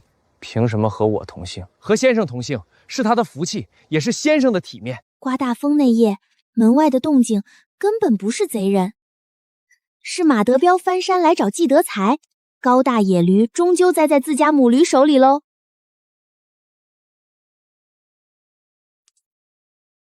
我的天，这么大一块银子，北，你这是从哪儿得来的？前几日去镇上，路上遇见一位瞎眼老婆婆，我好心送她回家，没成想她是大户人家长辈，硬要塞给我银子，我推脱不过便收下了。我拿银子收粮食，等到粮价上涨全部卖出，又入手一间镇上铺面出租，剩下这锭银子拿给娘收着。下次再遇上这种事儿，别拼命推辞，你力气大，万一拉扯误伤老人家就不好了。娘这脑回路真清奇。你方才说收了粮食，粮食去哪儿了？全都卖掉换钱，买了镇上铺子。这么说，咱家在镇上有一间铺面？扶老婆老婆婆回家得银子，收粮卖粮赚钱，买下铺子出租，最后剩下一锭银子。北，咱家在镇上有一间铺子。是。我娘，这反射果也太长了吧！东家，这是何种玉石？通透无瑕，从未见过这般品相。我也不清楚是什么料子。你在典当行做过多年，帮我长长眼。东家，此物我从未见过，实在没法估价。见过才怪，这是现代玻璃珠。我猜多半是边疆流传回来的稀罕玩意儿，那边总有各种奇物。还是马先生见多识广，一猜就中。我只是随口猜测罢了。典当行遇上从未见过的物体，定价全凭掌柜心意。我改天去县城铺子问问价。若是售卖，记得换掉手串丝线，重新编织一番，越精致价越高。你还会编绳？典当行学徒第一课便是修制金银玉器，编织配饰绳线。马海霞深藏不露啊！喂，你一个人乐啥呢？没事，娘，就是想到点开心事儿。你最近是不是开荒太累，脸看着小了一圈，可你饭量反倒比从前大不少，腰身都粗了。娘，我最近吃的多，裤腰紧了，有空你帮我把裤腰放宽些。大嫂，我能不能来荒山帮你们干活？昨日听说村里汉子给他们开荒，一天挣15文。开荒买地全是小北拿的主意，我做不了主。那我能不能跟小北说两句？三叔想来干活可以，但必须跟老吴奶奶、三婶说清楚，他们不反对，你才能过来。好，我回去和家里人商量。北，顾谁都是顾，你三叔人老实。娘，三叔性子木讷，凡事做不了奶奶和三婶的主，真雇他过来，老吴那群人只会借着他不断上门找麻烦，好不容易彻底分家，别再有牵扯。娘心肠太软，往后凡事我都听你和小菊的。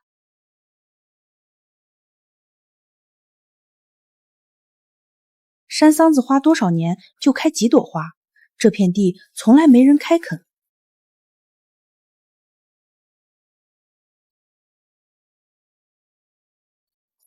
青天干裂，居然藏着一眼山泉。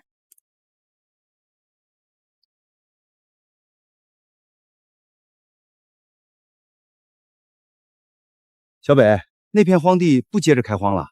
树根叔，那块乱石多，杂草难清理，先放着不开。也好，整片山荒地面积大，你一人也种不完，留一块备用。以后搬乱石把泉眼围起来，没人能发现。就算今年大旱，山泉在手，根本不愁。婶子，找我有事儿？小北，你哪天去县城买菜秧，叫上我，我也买点种菜。没问题，婶子，我有事儿想麻烦明儿。找明儿干啥？听闻明儿手巧，想让她帮我编几根红色手绳。瞧着不像娇滴滴姑娘，心里却喜欢这些小饰品。没问题，她还会绣荷包，要不要一并绣几个？我这双手粗笨，哪里会绣花，就不折腾了。说起来，你皮肤越来越好，比刚回娘家那会儿气色强太多了。都是娘每日悉心照料的缘故。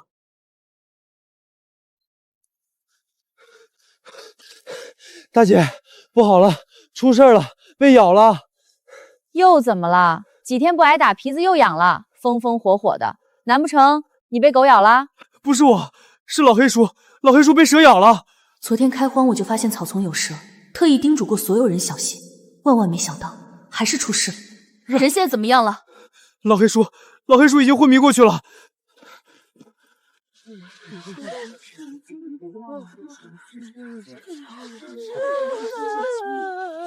小北，你可算来了，你黑叔怕是不行了。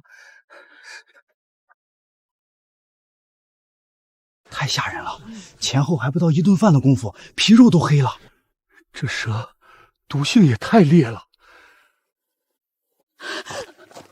老黑是为了咱家开荒才出的事，这要是真出了人命，我们一家人可怎么交代？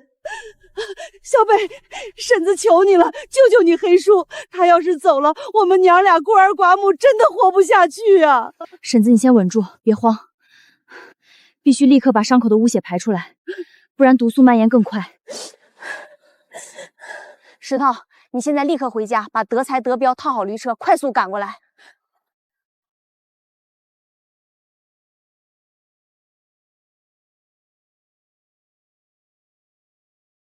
树根叔，麻烦你带大家伙先退到旁边休息，这里暂时不用人围着，需要帮忙我再喊你们。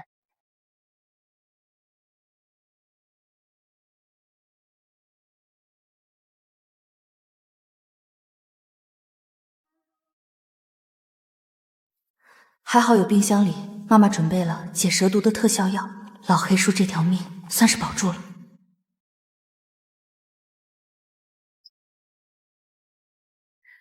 妈妈在纸条上说，有一个客户居然订了粉色的龙袍，看来得去一趟成衣店。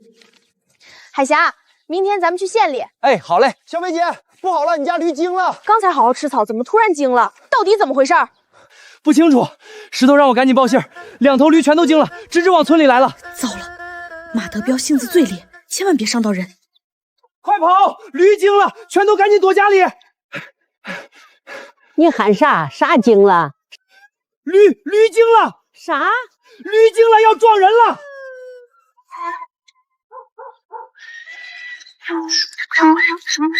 季德才、马德彪，给我站住！停下！该死的！树根说，到底怎么回事？不知道啊，刚刚还安稳吃草，突然就疯了一样。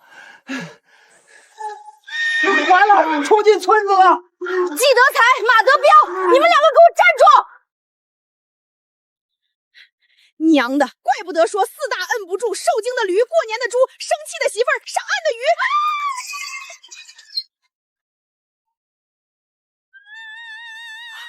天杀的野驴！谁家的疯驴敢跑我家院子作妖？二叔，我家驴好好的，为何突然受禁？你是不是和他们有过节？没有，小北，我真没有，我从来不敢招惹你家的驴。姐，不好了，德才腿受伤了，不是我，真不是我干的。二叔，我家德才的伤怎么来的？你冤枉我，不是我。季小北，你个没教养的东西，谁给你的胆子？村里没我这样的闺女，可也没您这样歹毒的奶奶，没他这样阴暗的二叔。你敢废我男人，我要报官，我打死你！东家不出事，东家没了，我去哪儿挣工钱？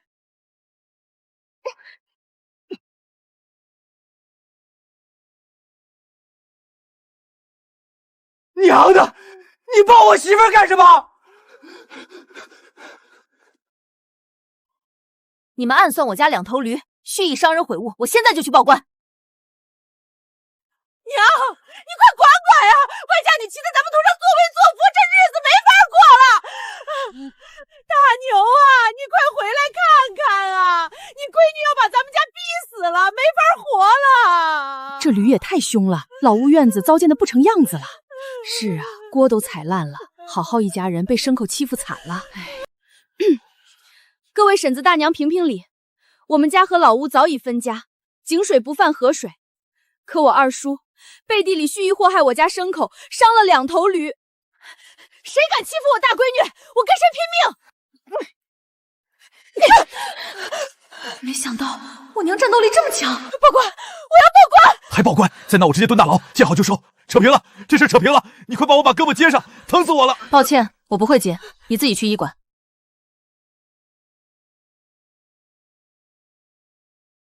东家，咱们今天来布行街要买布料还是直接买成衣呀？我想做身龙袍。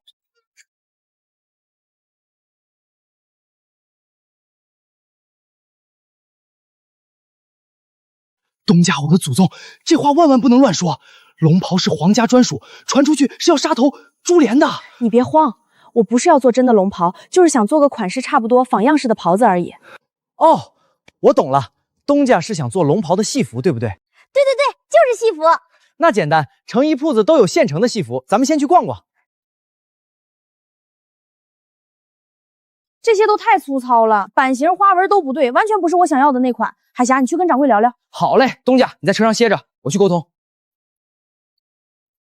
掌柜的，我们想定制一件戏服，款式仿照帝王袍子，要威风大气的。不行不行，我们是正经裁缝铺子，你这衣服说是戏服，样式却和当今圣上的龙袍几乎一样，这种活我们不敢接。肯定是你没解释明白，嘴太笨，我亲自去说。老板，您真误会了，我们要做的戏服和真龙袍有区别，要的是浅粉配色，改良样式。你想干什么？我们是正经小本生意，从不掺和乱事儿。不是，您真误会了，我们就做一件衣服而已。女大师饶命，小的本本分分做生意，从不造反，绝不造反。您想要什么布料，诚意您尽管拿，分文不要，只求壮士放过小店。真的服了，我就想做件好看的戏服，能有什么坏心思？东家，算了，别再说了，再聊真把掌柜老人家吓出毛病。别拉我！哎呦，不是吧？我到底说了啥？有这么吓人吗？海霞，你老实说，我看着很像要造反的女土匪吗？就这么一点点像，真不多，就一丝丝。呸！我还就不信了，简简单单定制件戏衣有这么难？有人吗？有的，客官你好，把你们掌柜的叫出来。贵客光临，大妹子，您看看想要些什么料子，做什么衣裳？果然还是女掌柜通透温和，我就说嘛，我纪小北看着明明人畜无害，哪里就像土匪了。你就是这里的掌柜？正是我，妹子叫我尤二姐就行。您不管是要稀罕料子，还是难做的定制衣裳，我都能给你办妥。行，那我问问你，龙袍你能做吗？妹子，这话万万不能乱说啊！咱们就一颗脑袋，真经不起砍啊！还愣着干什么？快给贵客端茶水！二姐，你别慌，吓唬你的。我不做真龙袍，做细袍，款式照着帝王袍子做，颜色要粉色的。妹子，细袍可以做，但那种至高无上的龙纹版型，万万不敢原样复刻。我给你看店里最威风的戏服样式，低调大气，绝对好看。这款不够精致，不是我想要的版型，不过可以大改。妹子，你这款属于高难度、高保密的私定，风险极大，工价要高一些。没问题，价钱随便开。妹子，你看，这些都是粉色底高端绸缎，各种祥云暗纹，小姑娘穿绝对惊艳。冯娘子，你来帮这位妹子挑一下搭配的丝线和配饰，别出半点差错。3两银子，换算下来差不多现代500块，先做一套试试，看看销。东家，咱们这是要开戏班子吗？你会唱戏啊？不会，我有别的事儿。哦，东家，你先回，我顺路回趟家里，随后再赶回去。一起去吧。你之前说你娘手艺极好，会裁剪缝制，不如直接来我家做工。这能行吗？就这么定了，月前1两银子。你小妹做绣活，月前500文。太多了，你还给我们管住处，工钱实在太高。先这么定，等我生意做大，还给你们涨。在东家这么久，从没见他开过成衣生意。装备这么专业，不是普通小毛贼，是山匪。把车上东西留下，滚！大哥，他们看清咱们样貌了，不能放他们走。坏了，他们不是劫财，是杀人灭口。各位大哥，这点银子你们拿去喝酒，你们放我家人先走，我留下随你们处置。先让人走。东家，我不走，我是男人，要死一起死。笨蛋，你走了，我孤身一人好错身，你们留下来全是拖累。妈，刚才用力过吗？动了胎气。海霞，带你娘妹快跑！是他们，到底是敌是友？东家动手，他是恩人，是他们救了我们。刚才看到他脸的一瞬间，莫名极致恐惧，太奇怪了。我想回家，想妈妈，我不想打打杀杀。季老板，你还好吗？终究只是个女子，刚刚必定吓坏了。难怪刚才晕倒，纯纯是饿的。这些武器战利品赏你们了。不可，你我方才各杀3人，理应1人1半才公平。行，那就1人1半。我就是随口客气一下，谁知道他真答应，白亏1半宝贝兵器。主子瞎客气，这下亏大了。尸体必须妥善掩埋，否则滋生事端，引来山匪报复。没问题，那辛苦你们2位处理了。是女人，怎么半点客套都不讲？明明是她惹出的祸事。这2个人鬼鬼祟祟在挖坑，在干什么？东家，这些刀剑真的全都要埋起来吗？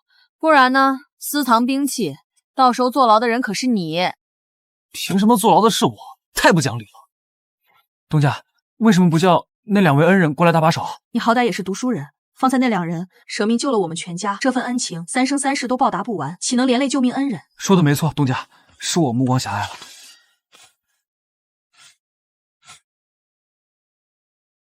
多谢壮士舍命相救，天色不早，就此别过。哎呦，疼死我了！主子，您这是怎么了？莫非是闪了腰？腰是好腰，就是柔韧性太差了。我看不如叫小腰。脚崴了，疼得根本挨不了地。主子，眼下大风呼啸，咱们寸步难行，这可如何是好？东家，伤筋动骨100天，这位公子脚伤这么重，根本走不了路。女壮士，不如我先去你们村子暂住休养几日，等脚伤痊愈，我立刻动身离开。女壮士，走到哪里都被人这么叫，我看着就这般粗汉吗？不行，我家里没有空余房间。我不会白住，食宿费用我单独结算。倒也不是完全不行，村子这么大，总能腾出一间空房。不过我家季德才身子弱，车上又堆满行李，怕是拉不动你。季老板，不用旁人来拉，我直接坐驴车就行。我说了，季德才拉不动。我没让驴以外的人出力，你只管安心赶车，我坐在车上。记得才是那头驴，我可不是牲口，谁要去拉车？我从头到尾都没说让你拉车，我说的一直就是驴。好了，赶紧出发，天色都这么晚了。回来了，北姐回来了。北啊，是你回来了吗？娘，我回来了。天黑才回家，害得大家整夜担惊受怕。娘等不到你回来，特意去找李正商议对策呢。小北啊，若是你还不回，我就召集全村男子进山搜寻了。北儿，你受伤了。娘，我一点事儿都没有。回来的路上不小心遭遇山匪，多亏我们人多才能脱险。平安脱身已是万幸。李正爷爷，今晚多亏了这2位恩人出手相救。个子高大的这位叫黑塔，另一位是小妖，他不小心崴了脚，要在村里休养几日。小妖，这是我的乳名，他怎么会知道？主子的小名只有府里亲近之人知晓，季老板是如何得知的？多谢小妖公子出手相救。娘，这位是海霞娘，我的表舅母，常年不见。身边这位小丫头是表妹马小七。我的妈呀，凭空多出来一门表亲，还带个小丫头，这么一大家子人，一天得吃多少粮食？树根婶，我家实在挤不开，能不能让表舅母和小七先去你家厢房暂住一晚？没问题，厢房一直空着，尽管过来住。我家东厢房一直闲置，小妖和黑塔住我家。辛苦树根婶和宋婶子了。客气什么？黑塔和我家老黑叔同属黑字辈，说不定几百年前还是一家人呢。人都到齐了，我安排一下往后的活计。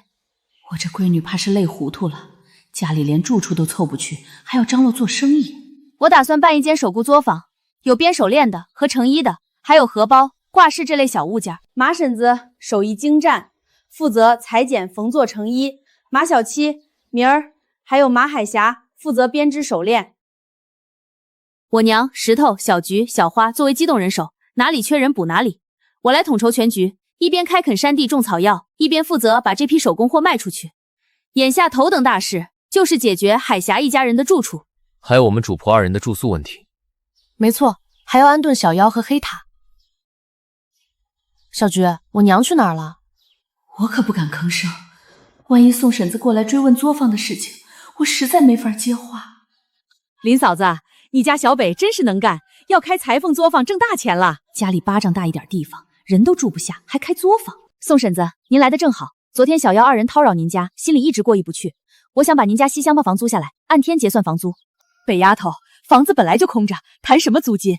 公子救了你的性命，我们款待恩人理所应当。1天10文钱，等他脚伤痊愈，2人就会动身离开。2间厢房我全都租下，1人1间，房租先预付半年。我手头找不开零钱，万万不敢收下。宋婶子，我和老黑兄弟交情极好，您先收下钱款，不用着急找零。那我先代为保管，等你们离开，再把剩余银两尽数退还。好了，小妖主仆的住处已经敲定，接下来海霞一家的住处。海霞一家人的住处我来安排，我家隔壁闲置着2间空房，暂时先让他们一家人落脚。多谢李正爷爷。太好了，终于不用跟先生挤一铺，夜里打呼噜实在太吵了。小妖公子，昨天还只是扭伤，今天怎么还走不利索？疼，很疼，一点都没好转。我奉府城命令，暗访地方灾情，这里上下官员相互勾结，无从下手。偶然查到一户囤积大批粮食的女子，还以为她与贪官同流合污，没想到只是个普通农家妇人。看准纹路再下府。你一斧子下去，柴没劈开，反倒把地面砸出大坑。马先生，这斧子太钝了，根本劈不开，有本事你来试一试。磨刀不误砍柴工，走，咱们去村口磨斧头。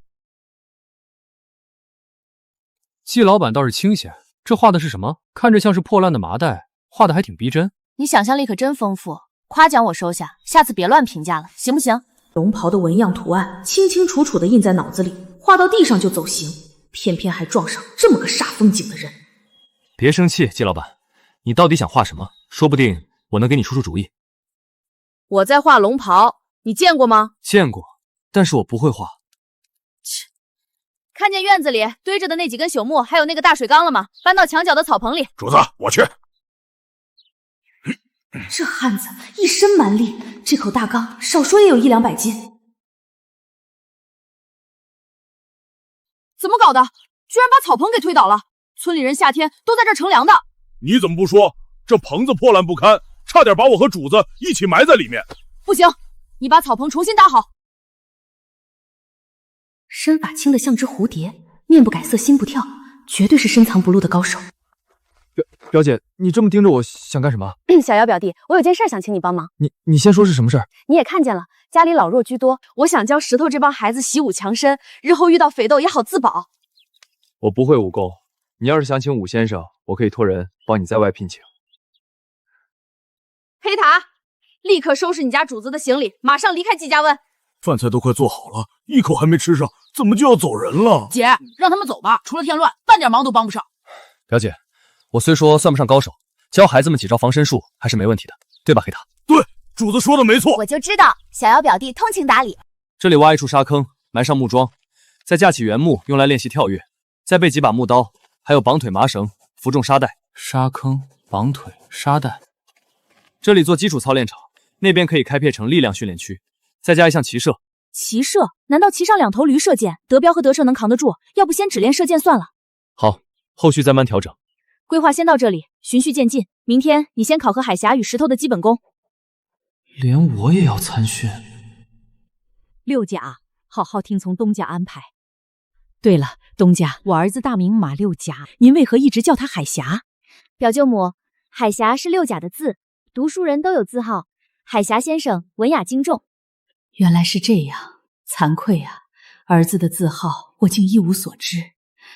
东家，要做什么样式的衣裳？有没有图样？我提前看看。表舅母先别急，稍后我取些丝线给你，你带着小七和海峡先编织手链，成衣图案还没送过来。这是第1个月的工钱，你先收下。东家，我不是急于要工钱。我明白你的顾虑，生意契约我都写妥当，稳赚不赔，你只管安心收下。这女子虽说爱财，却信守承诺，待人厚道，算不上奸商。这群老太太，自从我利用祠堂开了裁缝铺，就全都扎堆跑到门口，摆明了就是来看热闹的。哎，大嫂，你快看，那就是小北婆家的远房侄子吧？那个瘦高后生，看着面生，模样倒是好看。之前听村里人说，这后生是个瘸子，多俊的小伙子，可惜了。对，这腿脚挺利索的，上午明明还一瘸一拐的，怪得很。二奶、三奶奶，各位奶奶，坐着纳凉呢。哎，小北啊，你这婆家怎么从来没人接你回家呀？管得真宽。二奶，您多虑了，我男人外出送货做生意，要秋后才能回来，等他回来，自然就来接我了。真好，你男人一看就是疼人的，把你养得白白胖胖，气色这么好。三奶，您眼神真好。对了，我看您针线半天穿不上，要不要我帮您穿针？还是小北乖巧懂事，从小我就看着你长大，性子最好，全村没人不夸的。真会说场面话。忘了上次你孙子欺负我，我失手把他打骨折，你堵在我家门口骂了我一整晚的事了。北丫头，跟奶奶说实话，你那个刚来的表弟定亲没有？我表弟说的应该是腰子哥傅继昌吧？还没定亲呢，我大表舅可急坏了，特意叮嘱我，村里有合适的好姑娘，一定帮他多留意。那可太巧了，我家孙女你见过，文文静静，乖巧秀气，跟你表弟简直天作之合。小北啊，我孙女也不差，温柔能干，我看他俩也般配。二嫂子，你什么意思？我先问的，你急什么？不管选谁家闺女，最后都是咱们季家的女婿，有啥区别？俩人马上要撸袖子吵架了，再待下去要被缠上，溜了溜了。上次你还吃了我家半个红薯，我都没跟你计较，还好意思说你借我家咸菜至今没还，就你那齁咸菜，谁爱吃？哼！腰子表弟，猜猜他俩为啥吵起来了？腰子表弟，腰子哥，这女人取的外号也太不正经了。哼，壮货！我天，空间居然升级了，系统连个提示都没有，还要我自己发现，也太不智能了。小北，我最近很忙，没空及时回信。我又接了50个手链订单，有新款样式尽快发给我。我新买了一台同款冰箱，存放了不少你能用的物资。你能看到最好，看不到，我继续摸索空间拓展的方法。原来如此，我一直拼命干活赚钱，适应时代，空间毫无动静。原来空间升级的权限一直在妈妈的手里。贝儿，刚才你送死过来，说地里帮忙捡石头的婆子们都罢工了，这是咋回事啊？之前就偶然听到二丫妈叨咕这件事儿，看来就是她鼓动的。娘，罢工就罢工，我现在就去镇上找闲散劳工顶替。我昨天去地里，他们还有说有笑的，这群笑面虎就是见不得咱们日子过得好。娘，咱们的手链、荷包订单压得满满，今天必须去县里交货。那可不敢耽误，石头，赶紧给你姐套驴车。我陪你去。我赶马德彪，他比季德才脚力快，能早去早回。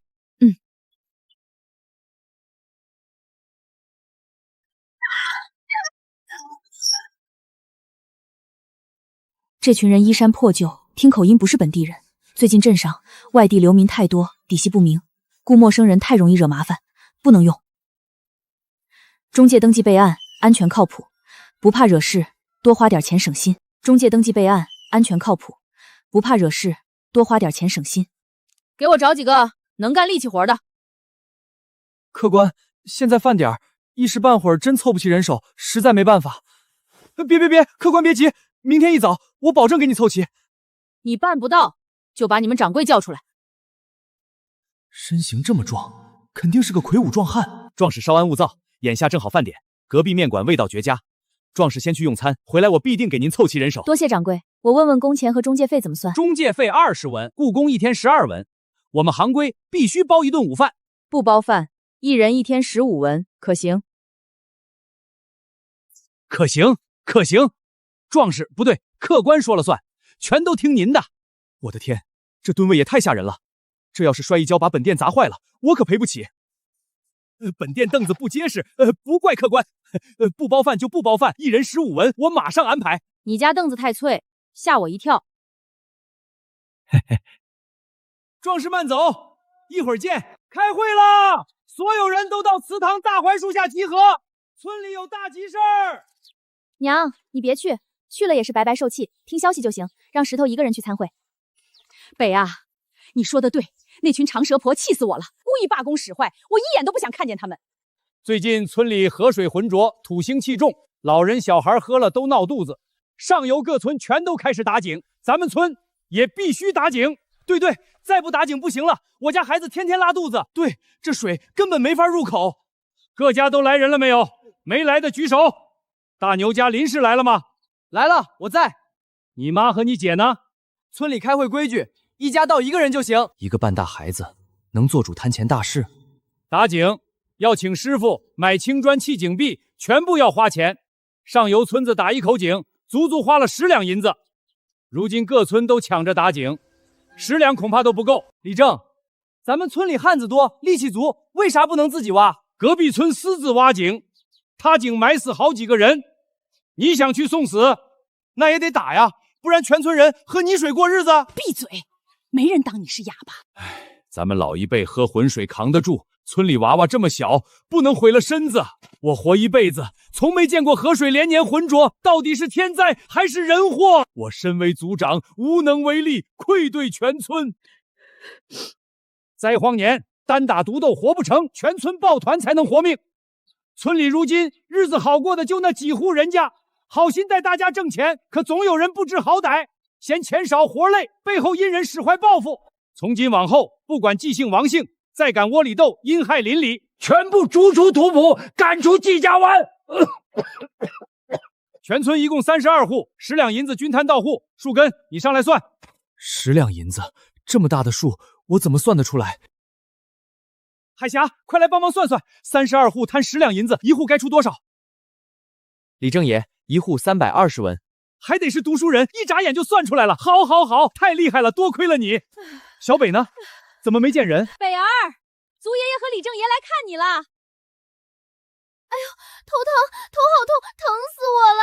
二位长辈别提了，前几日荒地干活，被村里婆子们恶意刁难罢工，我家北儿心里上火，偏头痛的老毛病直接犯了。原来是受了委屈气病了。女娃身子弱，受不得气，不行，赶紧去镇上请大夫看看。哎呦，嘴角白白的，该不会疼得吐白沫了？病得这么重，小北很难受。头疼的厉害。快，让树根赶驴车去请大夫。不用，老毛病了。一生气就犯，歇2天就好。都病成这样了，力气还这么大，谁敢欺我们小北？祖爷爷给你做主，我去找那群婆子算账。别说话，一见风更疼，疼得站不住了。大贝爷、李正爷，你们可千万别再提荒地、村里杂事儿了。我家北儿受了大刺激，万一夜里想不开，我可怎么活呀？摊钱的事儿还是等等再说吧，好好休养。夜里有事，随时喊树根请大夫。大姐，你也太能装了！刚才那头疼的模样，我差点都信了。我不装病，季大贝和李正肯定逼着咱们家带头出打井钱，全村就咱家日子宽裕，不坑咱们坑谁？就是，凭啥咱们先拿钱？家里没当家男人，轮1万遍也轮不到咱家带头摊钱。这事绝对没完，村里人个个精得很，都盯着我家底，迟早还要闹出别的幺蛾子。好不容易早睡省点灯油，这帮人半夜敲门，纯属折腾人。估计是之前闹事罢工的那群人，把小北气到头疼，现在来我家门口卖毯，完了。当家的，你说季小北头疼是不是装的？怎么可能是装的？我亲眼看见他小脸煞白，嘴角发白，站都站不稳，全程扶着门框走路。不对呀，传闻里的季小北壮得跟头牛一样，怎么会弱成这样？别出声，咱们装睡着，他们敲累了自然就走。爹娘，外面怎么办啊？门快被敲坏了！李正，求求你帮帮我们，让小北姑娘再让咱家儿媳去荒地干活吧！我们已经狠狠揍家里儿媳了，知道错了，您帮忙说说情。住手！都给我松开！有事说事，拉拉扯扯像什么样子？老嫂子，我们也是着急没办法啊。着急？当初罢工摆脸色，背后阴人的时候怎么不急？人家小北好心给你们儿媳1天10文工钱，你们不知好歹，背后使坏。现在好了，人家直接外请工人，断了全村的安稳财路。都回去吧，小北如今身子不适，不能再受半点刺激。打井自愿出钱，谁掏钱谁吃井水，不出钱以后就去河里喝泥汤子。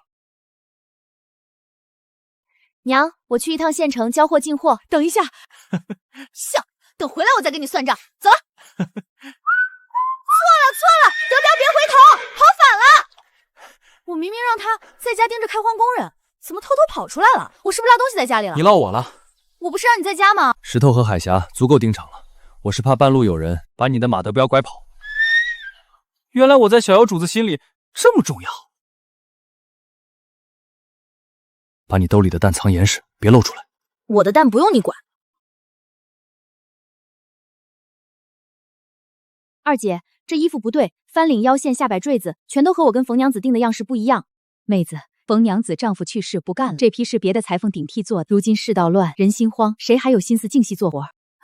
阜成那边更是大乱，逃荒、打劫、抢粮随处可见，我们进货都难，铺子也不知道能撑几天。库房里所有库存布料我全都包圆了，不过价格要便宜。另外我再挑些穗子、丝线。这些滞销布料压货许久，终于能清仓了。有，库房货齐全，我带你去挑。你打算开裁缝铺？不是裁缝铺，是手工作坊。这女人做事向来稳妥，既然想做，肯定能成。只是这批布料做出来的衣服不伦不类，不像常服，也不像戏服，到底要卖给谁？走，现在去银楼。小娘子又来了，看样貌不是本县人士吧？小娘子上次的水晶手链当真不卖，太精巧别致了。卖的，我带了新款式，您长长眼。生肖搭配水晶，工艺新奇，色泽亮眼。小娘子打算定价多少？贵店是县里最大银楼，先放5串样品寄卖，价格你们定。没问题，我先支付2两银子做定金。这回没事了，回家吃饭。东家只拿反了。反了就反了。我本来就不认识这种文字，正反有什么区别？当众拆我台。那你帮我念念，上面写的什么？都是按你刚才口述写的招工规矩。我刚才说啥了？忘了。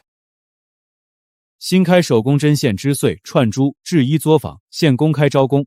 第一，只招本村及邻村本分妇人、勤快少女，手脚利索、干净整洁，无偷摸恶习，无搬弄是非者优先。懒惰、嘴碎、爱扯皮、手脚不干净者一概不收。第二，等，你居然识字？不可能！上次让他听海峡讲课，靠着门板睡得东倒西歪。你上课不是一直睡觉吗？睡觉不耽误我识字。那正好，傅先生帮我写一副铺子对联和招工告示一起贴。铺子先起名，起好了，叫正果手工铺。修道正悟，方为正果。你懂佛理？正果是我妈名字，跟佛理有半毛钱关系。我不懂，就是人名，正果的正，正果的果，赶紧写。慢点，稳一点。对不起，我习惯了，我以前上班经常绞肉馅，手顺了，把砚台当成绞肉盆了。他到底是干什么的？完了，墨汁、砚台全是海峡的宝贝。腰子表弟，对不住，你自己收拾，对联记得写好，我先走了。先停手吃饭，忙活一早上，别饿着肚子干活。婶子，我袖子破了，能不能麻烦你抽空帮我缝一下？你把外衣脱了，我顺手给你缝上。这批花样是小北从县里拿的，样式新颖，就是难做。村里媳妇儿刚开始学，肯定上手慢。好了，穿上吧。多谢婶子，太厉害了。表舅母，人都到齐了，开课了，大家分两组，这边跟着马婶子学裁布缝衣，这边跟着小七学刺绣，不懂就问，别憋着。小七，这花样真是你绣的，也太好看了吧？是我绣的，都是家常针法，多练几遍就会了。你是不是去镇上绣坊学过手艺啊？没有，都是我娘在家教我的。怪不得马婶子手艺这么绝，原来是家学，跟着东家学手艺还不收1分钱，咱们真是捡大便宜了。天热口干，大家都过来喝点甜水解暑。小北啊，这是什么水？又甜又润，太好喝了。县里买回来的，专门解暑，大家尽管喝。这辈子没喝过这么好喝的水。小北真是心善，不收学费，教我们挣钱的手艺，还管甜水，上哪儿找这么好的东家？小北姐，不好了，出事了！慌什么？慢慢说。大井那边出事了，井里绳子断了，打井的孩子掉下去了，拉不上来了。好好的打井师傅，怎么会出这种岔子？走，快去看看。李正爷，到底怎么回事？绳子，麻绳突然断了，那孩子下井捞泥浆，直接掉到底儿了。李正，这也太晦气了，井还没打成，先出人命，这井水以后谁敢喝？小北，你脑子灵，主意多，快想想办法救人。井口太小，我体型根本下不去，深井缺氧，拖久了必死无疑。绳子断了多久了？底下有没有动静？刚断没多久，刚开始还有动静，现在一点声息都没了。他俩怎么不下井救人？他俩身量太壮，下到半截卡着下不去，试了好几次都不行。那就得找瘦小灵活的人下去。太危险了，谁家舍得让孩子冒死下深井？快拿蜡烛，拿结实箩筐，试试井下有没有空气。火没灭，底下还有空气，孩子还活着。求求村里好心人，救救我家孩子！谁救他，我下辈子给谁做牛做马！哭半天一滴眼泪没有，哪有这样当亲人的？怕不是雇来的苦力，根本不是自家孩子。怪不得哭得这么假，原来是雇工。既然是你们带来的人，你们就得负责。求人救命不是嘴上说说，谁家性命都金贵，不出酬劳，谁肯替你玩命？说得对，空口白话谁信？想救人就得掏钱。不是我们不拿钱，打井前全都买粮食了，真的分文没有了。不管有钱没钱，人必须捞上来。死在井里，咱们村这口井彻底废了。就是，人是你们带来的，你们必须负责。我也想救，可我真下不去啊！我下去救。不行，太危险了，井壁湿滑，万一上不来怎么办？再拖片刻，孩子真救不活了。取全新粗麻绳大木桶，快！主子，我下去，我皮糙肉厚不怕险。你体型下不去，别添乱。主子，万万不可！放心，我有数。带上这个，别摘下来，这是保命的，只要绳子不断，你就能平安回来。这是什么东西？别问那么多，照着做就是。多谢。慢着点，稳着放。主子，安好。聒噪。找到了，我上了。人还没上来，你们急着跑什么？这不会又要断吧？老天爷保佑，可别再出岔子了。怕是撑不住了，气息极弱。黑塔，清理他口鼻的泥沙。旁边婶子，打水来。我力气大，我来替你。我力气最大，我来。你们不懂手法，胡乱用力会压坏他，别添乱。这人都硬了，还能救回来？就是别白费力气了，迟早还是要埋的。人已经不行了，交给我们入土吧，别折腾尸体了。闭嘴，推到一边去！没看见人还在救吗？小北别弄了，这要是真没了，咱们家可说不清啊！婶子放心，小北真的会救人，这时候不能停。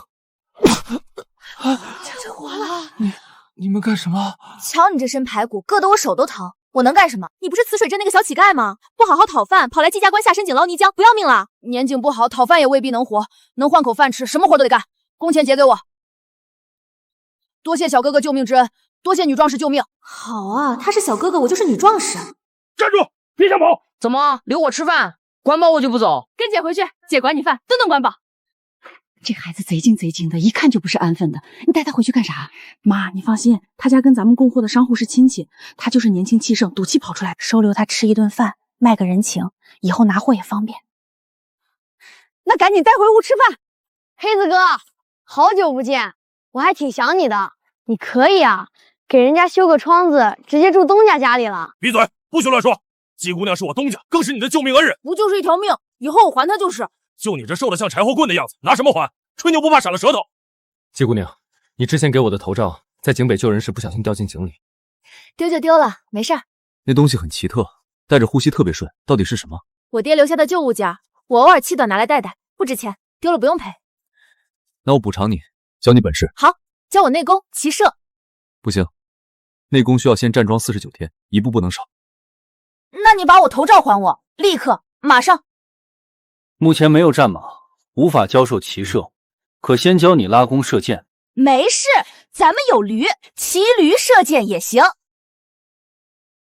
我要烧鸡、炒鸡蛋、肉包子，还有酱香猪蹄，全部端上来。这孩子毫无规矩，明明是来白吃白喝，还敢把自己当贵客点菜，实在得寸进尺。娘，你去地里看看秧苗吧，家里这边我来盯着。女儿这是有意支开我，眼不见心不烦，再待下去，我真怕忍不住把她赶出去。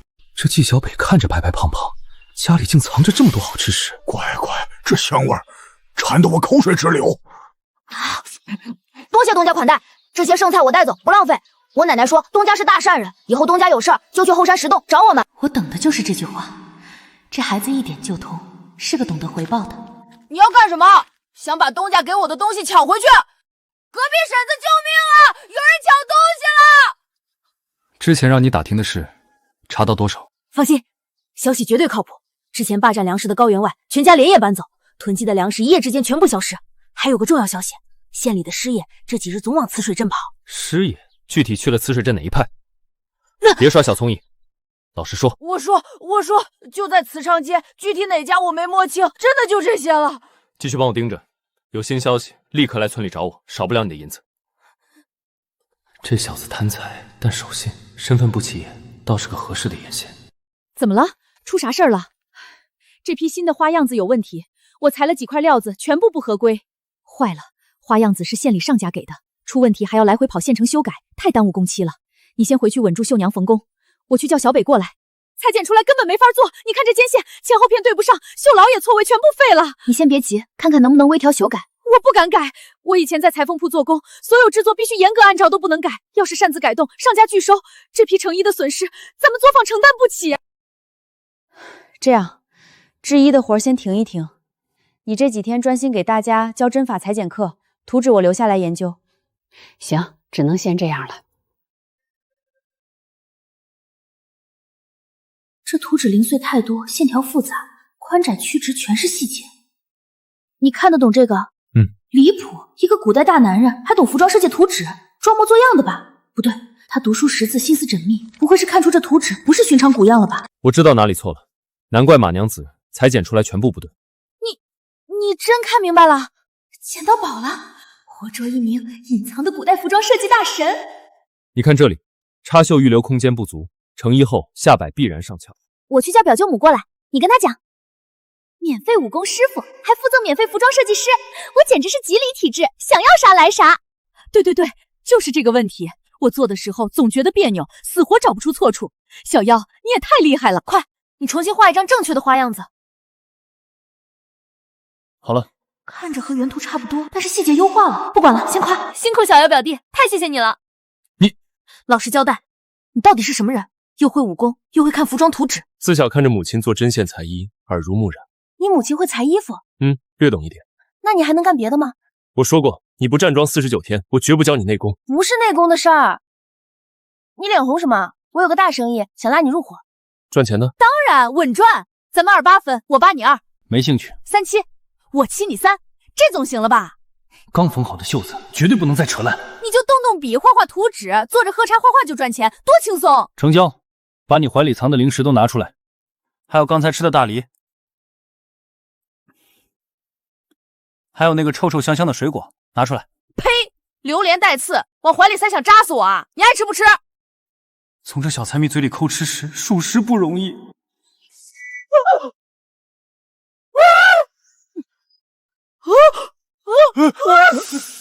哎呦，我的毛！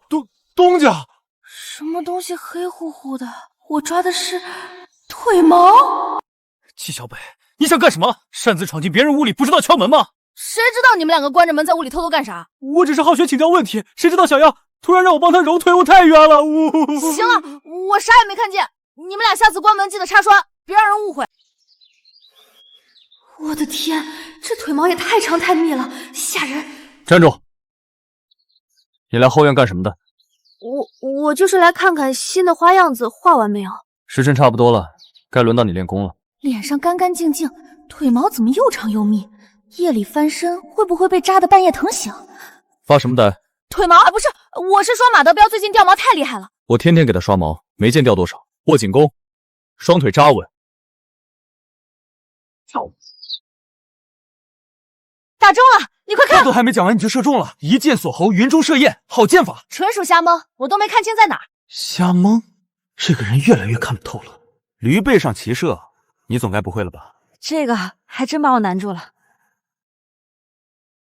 身体前倾，稳住身形，拉弓放箭。稳不住了，整个人要飞出去了。我只让你射箭，谁让你把弓一起扔了？我的弓，我的箭！你怎么跳上来了？去捡弓箭。这腰也太粗了，2只手竟然都抱不拢。你赶紧把手松开，我的清白都要没了。不敢松，一松手咱俩都得摔下去。这驴跑疯了。把枪声递给我。贴的也太近了，脸烧得发烫，多亏有风降温。快停下！马德彪，站住！别停，再加把劲儿，我看看这头野驴能跑多快。这哪里是普通驴，分明是千里良驹。腰子弟弟，快下来，我找到窍门了，再来试一次。真不用我陪着？下来吧。就不能稍微矜持一点？哪有女子力气这么大的？男人凭什么拥有这么细的腰？不过也好，我身强体壮，干什么都不吃亏。等等，这味道……什么味道？被你拽的胳膊酸痛，一身汗味儿。女壮士进步神速，孺子可教。上来，我载你上。我才不要！这味道实在扛不住。挺直身子，不许靠着我。你平日里熏香？我从来不熏香。那你身上这股香气是怎么回事？大概是独有的男人味。油嘴滑舌，没个正形，给我下去！老实说，你身上是不是沉香？没错。为什么随身带着沉香？我从小吃鸡蛋就起疹子，我娘说沉香理气安神，所以常年佩戴香囊。听起来理由天衣无缝，可这香味儿我总觉得在哪里闻过，就是想不起来。我把香囊拿出来，给你看一看。不必了，男子的物件我没兴趣。喂，你倒是看一眼啊！那是不是小乞丐？是的，消息来得这么快，这小子打探消息的本事倒是靠谱。你带马德彪先回去，他是来找我的。奇怪，不是来找我报信的。你找我？出什么事了？泗水镇来了好多流民，夜里专挑空铺子落脚，你镇上的铺面不安全。流民？哪来的流民？我不知道来路，只知道他们夜里到处占空屋子、空铺子。我的铺面租给小妖了，按理不关我事儿，但铺子里压着不少粮食物资，流民乱闯，铁定要出事。腰子表弟，阿启说的话你都听见了吧？阿启？谁是阿启？我叫阿启了。我立刻去把粮食全部处理掉。别！大白天街上人多眼杂，等夜里没人再动手。他说的没错，明目张胆转运大批粮食，极易暴露，招惹祸端。消息你已经带到了，可以回去了。你都给我起名阿启了，我就是你家人，当然要留在你家啊！你家驴，母的叫季德才，公的叫马德彪，它叫腰子。黑塔都跟我说了你起的名，我叫阿启，就该留在你家。好家伙，这小子把我的家底八卦全摸清了。这孩子怎么又来了？看着贼精，一点不老实。算了，小北还要和县里大商户对接做生意，不能得罪这孩子背后的人脉，得好好招待。孩子来了，满头大汗的，快歇歇。黑塔，赶紧跑壶凉茶。多谢婶子，您以后直接叫我阿启就行。哎，阿启这孩子真好，眉眼周正，一看就是富贵命。婶子今晚给你做好吃的。婶子，我帮你烧火。我的天，富贵人家出来的孩子居然还会干粗活，也太懂事了。我哪是什么富贵人家，纯粹饿出来的本事。画风不对啊，我娘被这小孩灌迷魂汤了，俨然一副亲母子模样。阿启，别忙活了，快去喝茶歇着。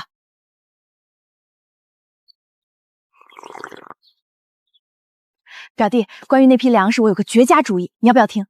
不想听。哎，别走，我必须说，你粮食太多，自己吃不完。现在世道乱，放外面容易被流民抢，不如先搬到我家帮你存着，等作坊赚钱了，我再慢慢买下来，怎么样？说白了，你就是想买我的粮。别这么直白嘛，我是帮你避险，顺便后续接手，价格肯定给你合适的。局势动荡，你的作坊未必长久。不可能，绝对不可能！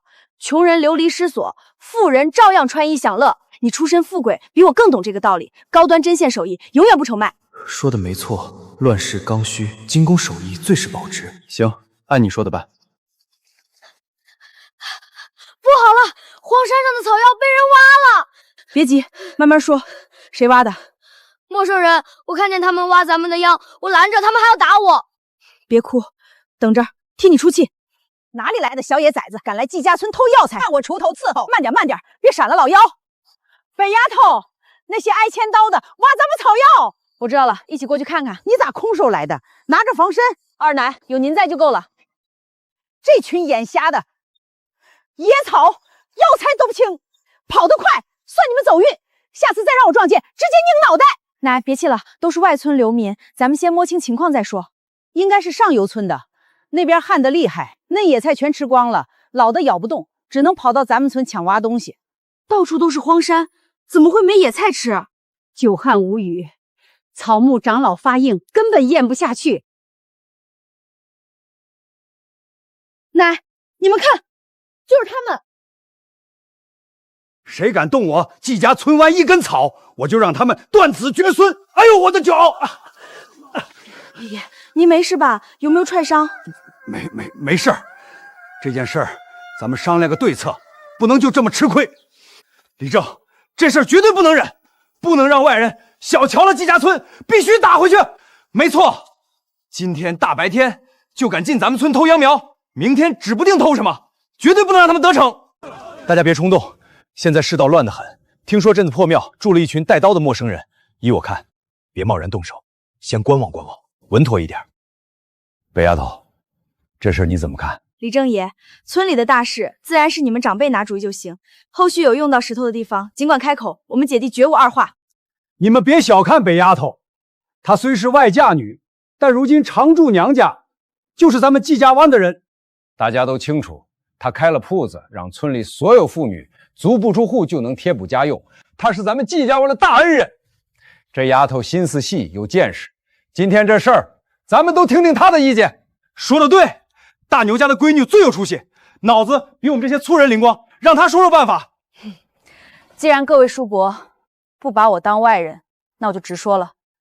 乱世当道，各方势力混杂，咱们村应立刻组建一支巡逻队，每家出一名壮年男劳力，分成4组，白天一组值守，晚上一组巡夜，2天一轮换，护住咱们的田地和家园。上游村偷咱们秧苗的事儿就这么算了？白白占了咱们便宜？自然不能算了。这次偷走的秧苗不多，不过100来棵。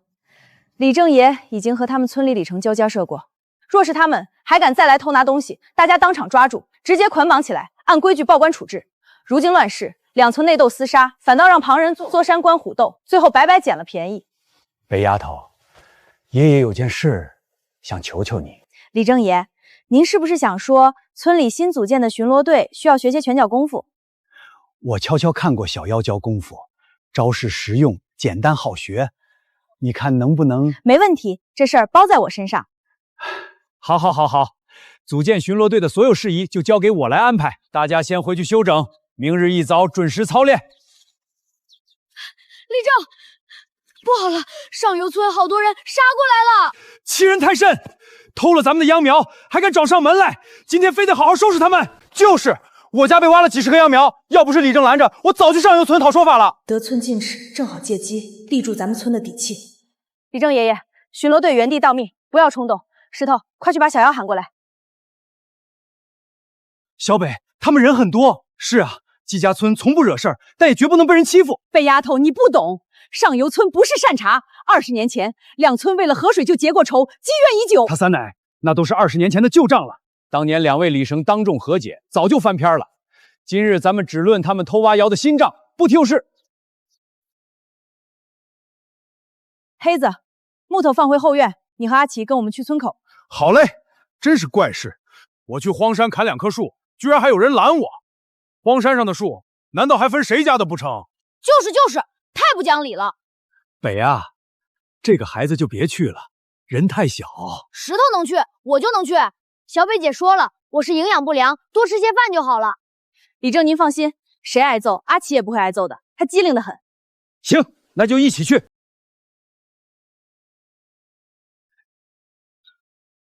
坏了，这群人是蓄意来找事打架的，咱们手里空空如也，被动了。阿奇，快回去拿家伙事。不用，静观其变，弄清对方来意再说。有理！你们村偷偷挖走我们村的药材秧苗，不知悔改，还带着这么多人持刀带械找上门，是何道理？季老鬼，你看着老实本分，实则绵里藏针，阴私狭隘。我不过说了几句气话，你就唆使人去我们村捣乱偷窃，你还要不要脸皮？你胡说八道！我们季家村绝无此事！你给我说清楚，我们偷了你们什么东西？就是他们，这黑壮汉和这小崽子。你才是小崽子，我不是孩子。我们没偷，荒山野物，无主之物，凭什么算你们村的？对，不是你们家的，不许乱冤枉人。这孩子也太灵活了，跟个小猴子似的。原来如此，黑塔和阿奇误砍了上游村地界的昏山树木，正好和他们偷秧苗的事抵消了。李正爷，这事儿咱们不亏，更好扯平。没错，扯平了。这孩子谁家的？太活灵古怪了，猴子似的。这黑汉子看着眼生，从来没见过。是季阿湾的人吗？季礼正，你村之人私自砍伐我地界的大树，今日必须给一个说法。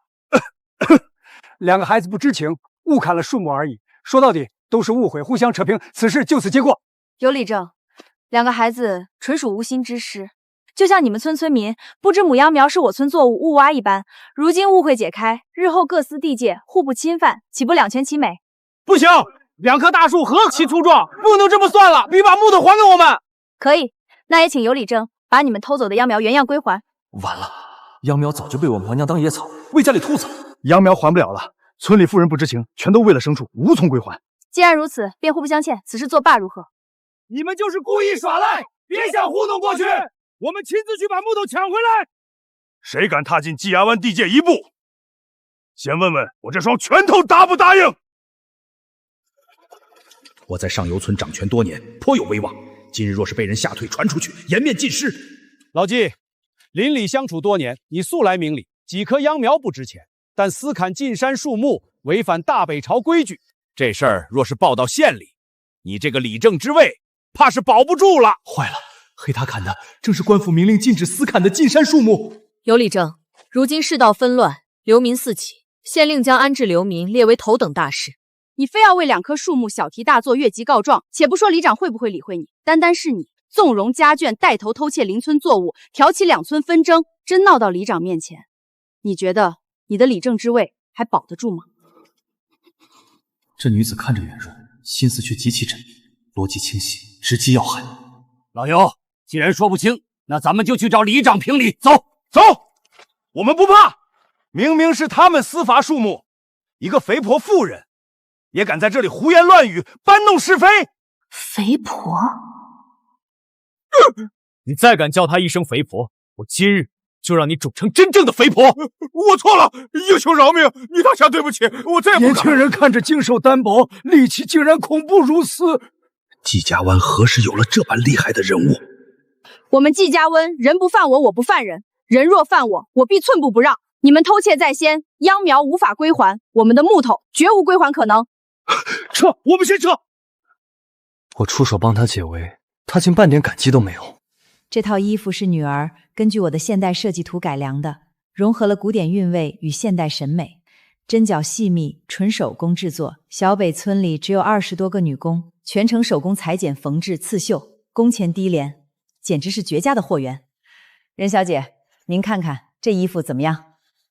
太美了，这做工这版型太绝了。姐姐，这件衣服在哪里买的？也太好看了吧！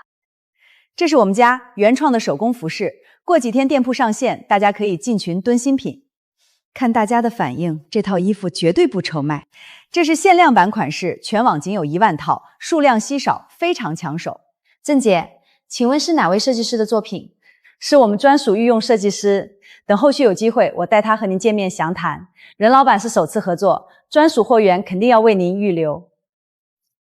这款衣服版型百搭，做戏服、cosplay 服饰、日常穿搭都合适，料子和手工更是顶尖，我非常满意。这样，我直接订100套，价格您来定，后续这个款式长期独家给我供货。多谢任老板认可，每套1000元纯手工定制价，今日先支付1半定金即可。没问题。我和小北靠冰箱互通物资，如今冰箱储物空间太小，严重限制货源运输，别人穿越都能自主升级空间，唯独小北不行。我一定要改造出更大的空间，不让他受半点委屈。女士，您好好的厨房改造冷库做什么？我只是要一处空间，专门存放冷冻物资。您帮我看看户型需要怎么改最合适。户型没问题，我保证给您做的严丝合缝。师傅，我还有个想法，冷库改造好之后，能不能单独隔出一间小房间，可以让人住在里面的那种？您是说要住在冷库里？离谱，太离谱了！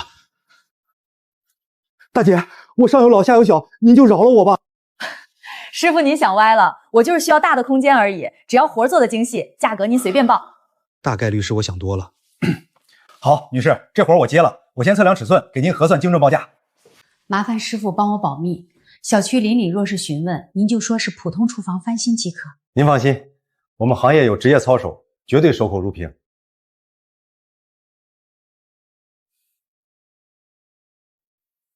这些玻璃器皿做工精巧，只有大户人家才肯出高价收购。趁着腹中孩儿还没出山，得去趟省城，把这批工艺品变卖成银子，再多囤积些粮食。北呀，今天怎么起得这样早？娘，我打算去一趟省城。微线都装不下你了，好好待在家里不好吗？咱们绣坊产出越来越多，只供给县城1家铺子，万一货品积压，咱们就亏本了。我想去省城找大买家估一估价钱。不行，绝对不能去！怪事，平日里朴实木讷的林婆子，今天脑子转得这么快。娘，实话跟您说，我听说爹所在的军队进驻省城了，这么多年活不见人，死不见尸，我想去碰碰运气，找找他。他要是活着，早就烧毁书信了。省城兵荒马乱，我绝不能让你去冒险。对娘而言，威县已是远方，省城更是龙潭吐穴。她没有丈夫照样过日子，可一旦我出事，她根本活不下去。我就是她唯一的精神支柱，硬闯行不通，不如拉上一个熟悉路堵的同行人。坏了，他露出这种笑容，准没好事，不是讹钱就是耍无赖。小姚表弟，忙着呢。季表姐，我一点都不忙，有什么差事您尽管吩咐。我听说你对省城路途十分熟悉。谈不上，早年去过2、3回。太好了，瞎猫碰上死耗子，果然问对人了。那我问问你，去省城要走几天？沿途路况安稳吗？小妖，快来帮我把泔水桶拎出去。表姐稍等，我先帮婶子干活，耽误了做饭就不妥当了。黑子，你家主子是从安州府过来的？是的，东家。远不远？坐马车过去要几日？先到威县，往北途经安庆县、庆丰县，穿过青州府，再走阳华县就到了。马车赶路，3天便能抵达。3天路程可以接受。你们什么时候动身回府城？东家，我还要干活，您还是去问我家主子吧。看着呆头呆脑，警惕性还挺高。小妖哥，我娘让你盯着老母鸡，看看它去哪儿下蛋。连着好几天，咱们都捡不到鸡蛋了。我得去祠堂带队训练，巡逻队的人都等着我呢。我娘说了，必须等大姐打消去府城的念头，你才能出门，省城乱得不得了。你连鸡腰湾都没出去过，怎么知道外面这么乱？都是我娘亲口讲的。大姐，你怎么过来啦？我不是故意躲着你的。不用找了，母鸡换了新窝，这些蛋我已经捡回来了。不可能，我把院子翻遍了，根本没有新鸡窝，这绝不是母鸡下的蛋。不是母鸡下的，莫非是你下的？我也下不出来，反正肯定不是鸡蛋。管谁下的，有鸡蛋吃就好啦。走吧，众人还等着操练。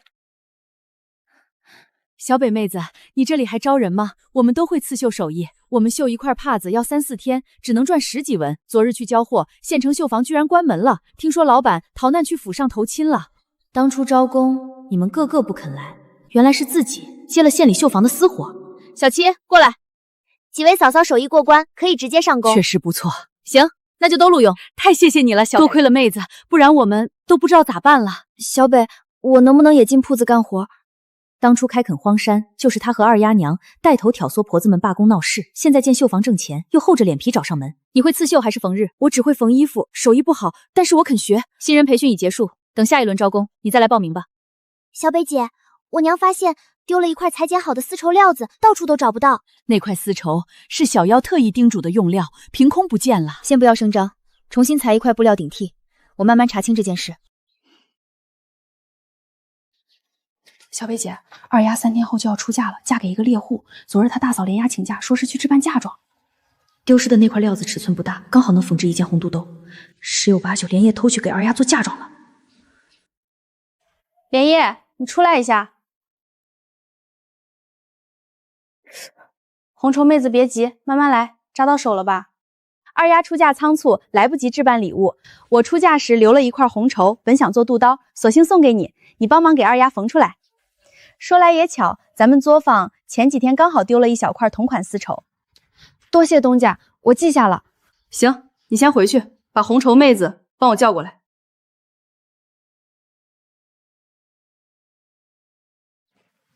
丢了一块丝绸，你知道吗？没听说，什么时候丢的？你妯娌没跟你说吗？我已经查清小偷是谁，连同包庇之人一并开除。东家饶命！我大嫂莲花偷的，她想给二丫做红肚兜，我这就劝她把布料还回来。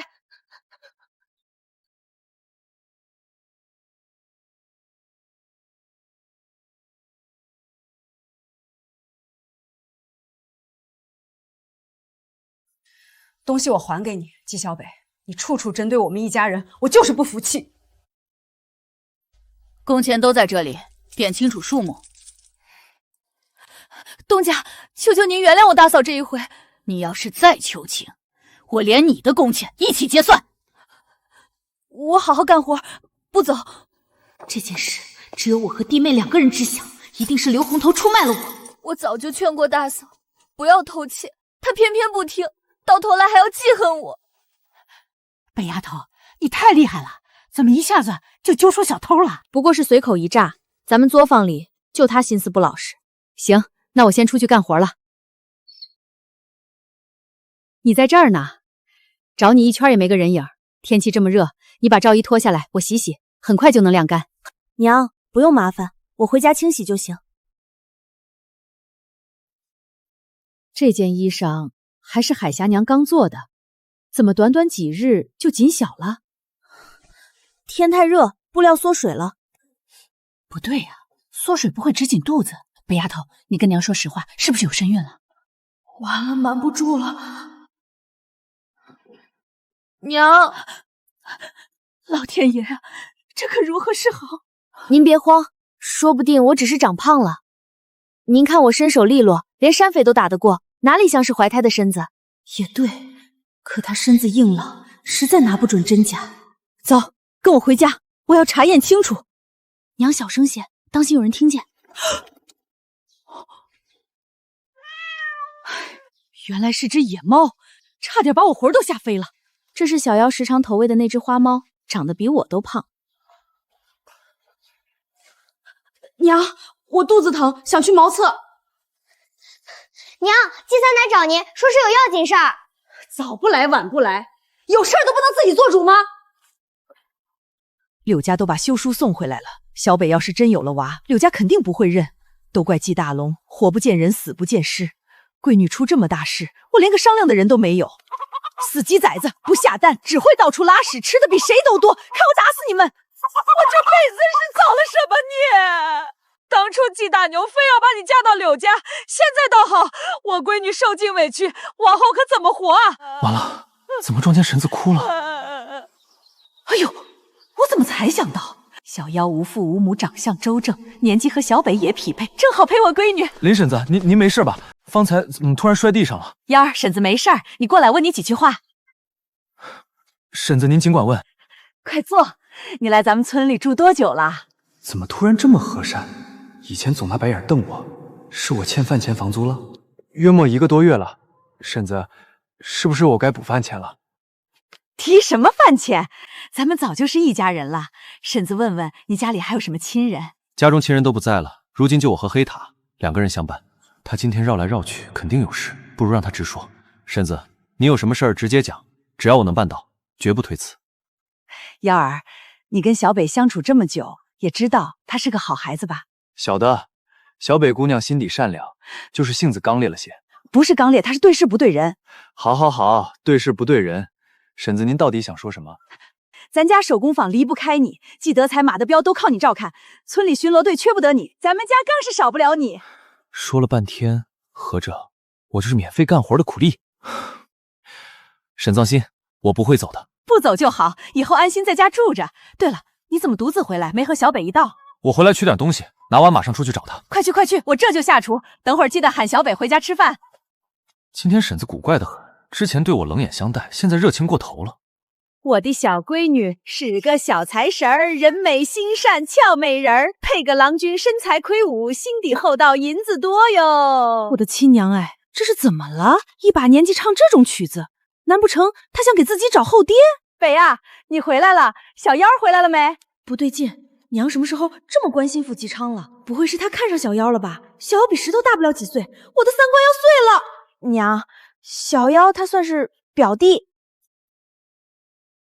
妖儿，可算回来了，赶紧进屋吃饭。这热情实在招架不住了。妖儿，过来坐，那碗是特意给你留的。娘，您这差别对待也太明显了吧？我们所有人就2片，他堆得冒尖儿。你懂什么？妖儿一上午教村里人操练，口干舌燥累坏了，该多补点油水。你们俩进里屋桌边坐着吃。不用，我蹲门口吃就挺好。又是优待又是单独座位，心里七上八下的，不知道要发生什么事儿。凭什么他吃那么好的肉？妖儿多吃点，瞧你这几日瘦了不少，婶子看着心疼。婶子，我真吃不下了。给你特殊优待还不乐意？我娘从来没对谁这么上心过。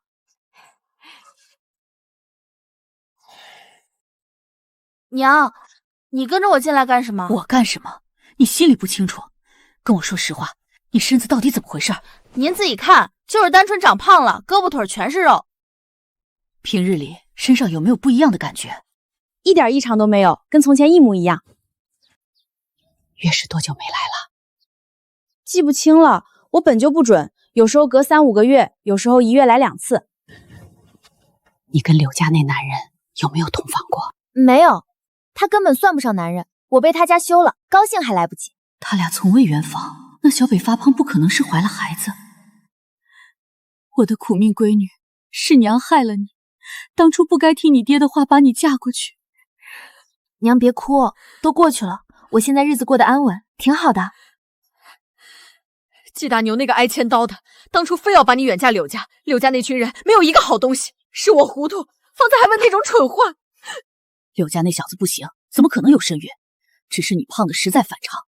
改天咱们去镇上医馆瞧瞧。先不急，祠堂围墙得加高，万一土匪来，咱们囤的粮食、手工房物件全保不住。家里大事要紧，你的身子也不能耽搁，两样都得顾着。您看我像生病的人，中午2碗饭2个鸡蛋，全村打架没人打得过我。先瞒着怀孕的事儿，等到藏不住再说，省得娘瞎操心。北，你总不能一辈子不嫁人。我打听清楚了，小妖孤身一人，无牵无挂，你多跟他相处试试。娘觉得这孩子靠谱，长相好，会功夫，还会画戏服花样子。原来娘一早就在盘算，想给我找傅继昌当夫君。娘，我不想嫁人，就想守着你，养你一辈子。不用你离家，小妖愿意留在咱们村安家。女人终究要有个依靠，你还是清白身子，陪她绰绰有余。婚姻的事儿往后再说，行不行？好，不逼你，你们先多处一处，万一你日后看上他了呢？好，先处着看看。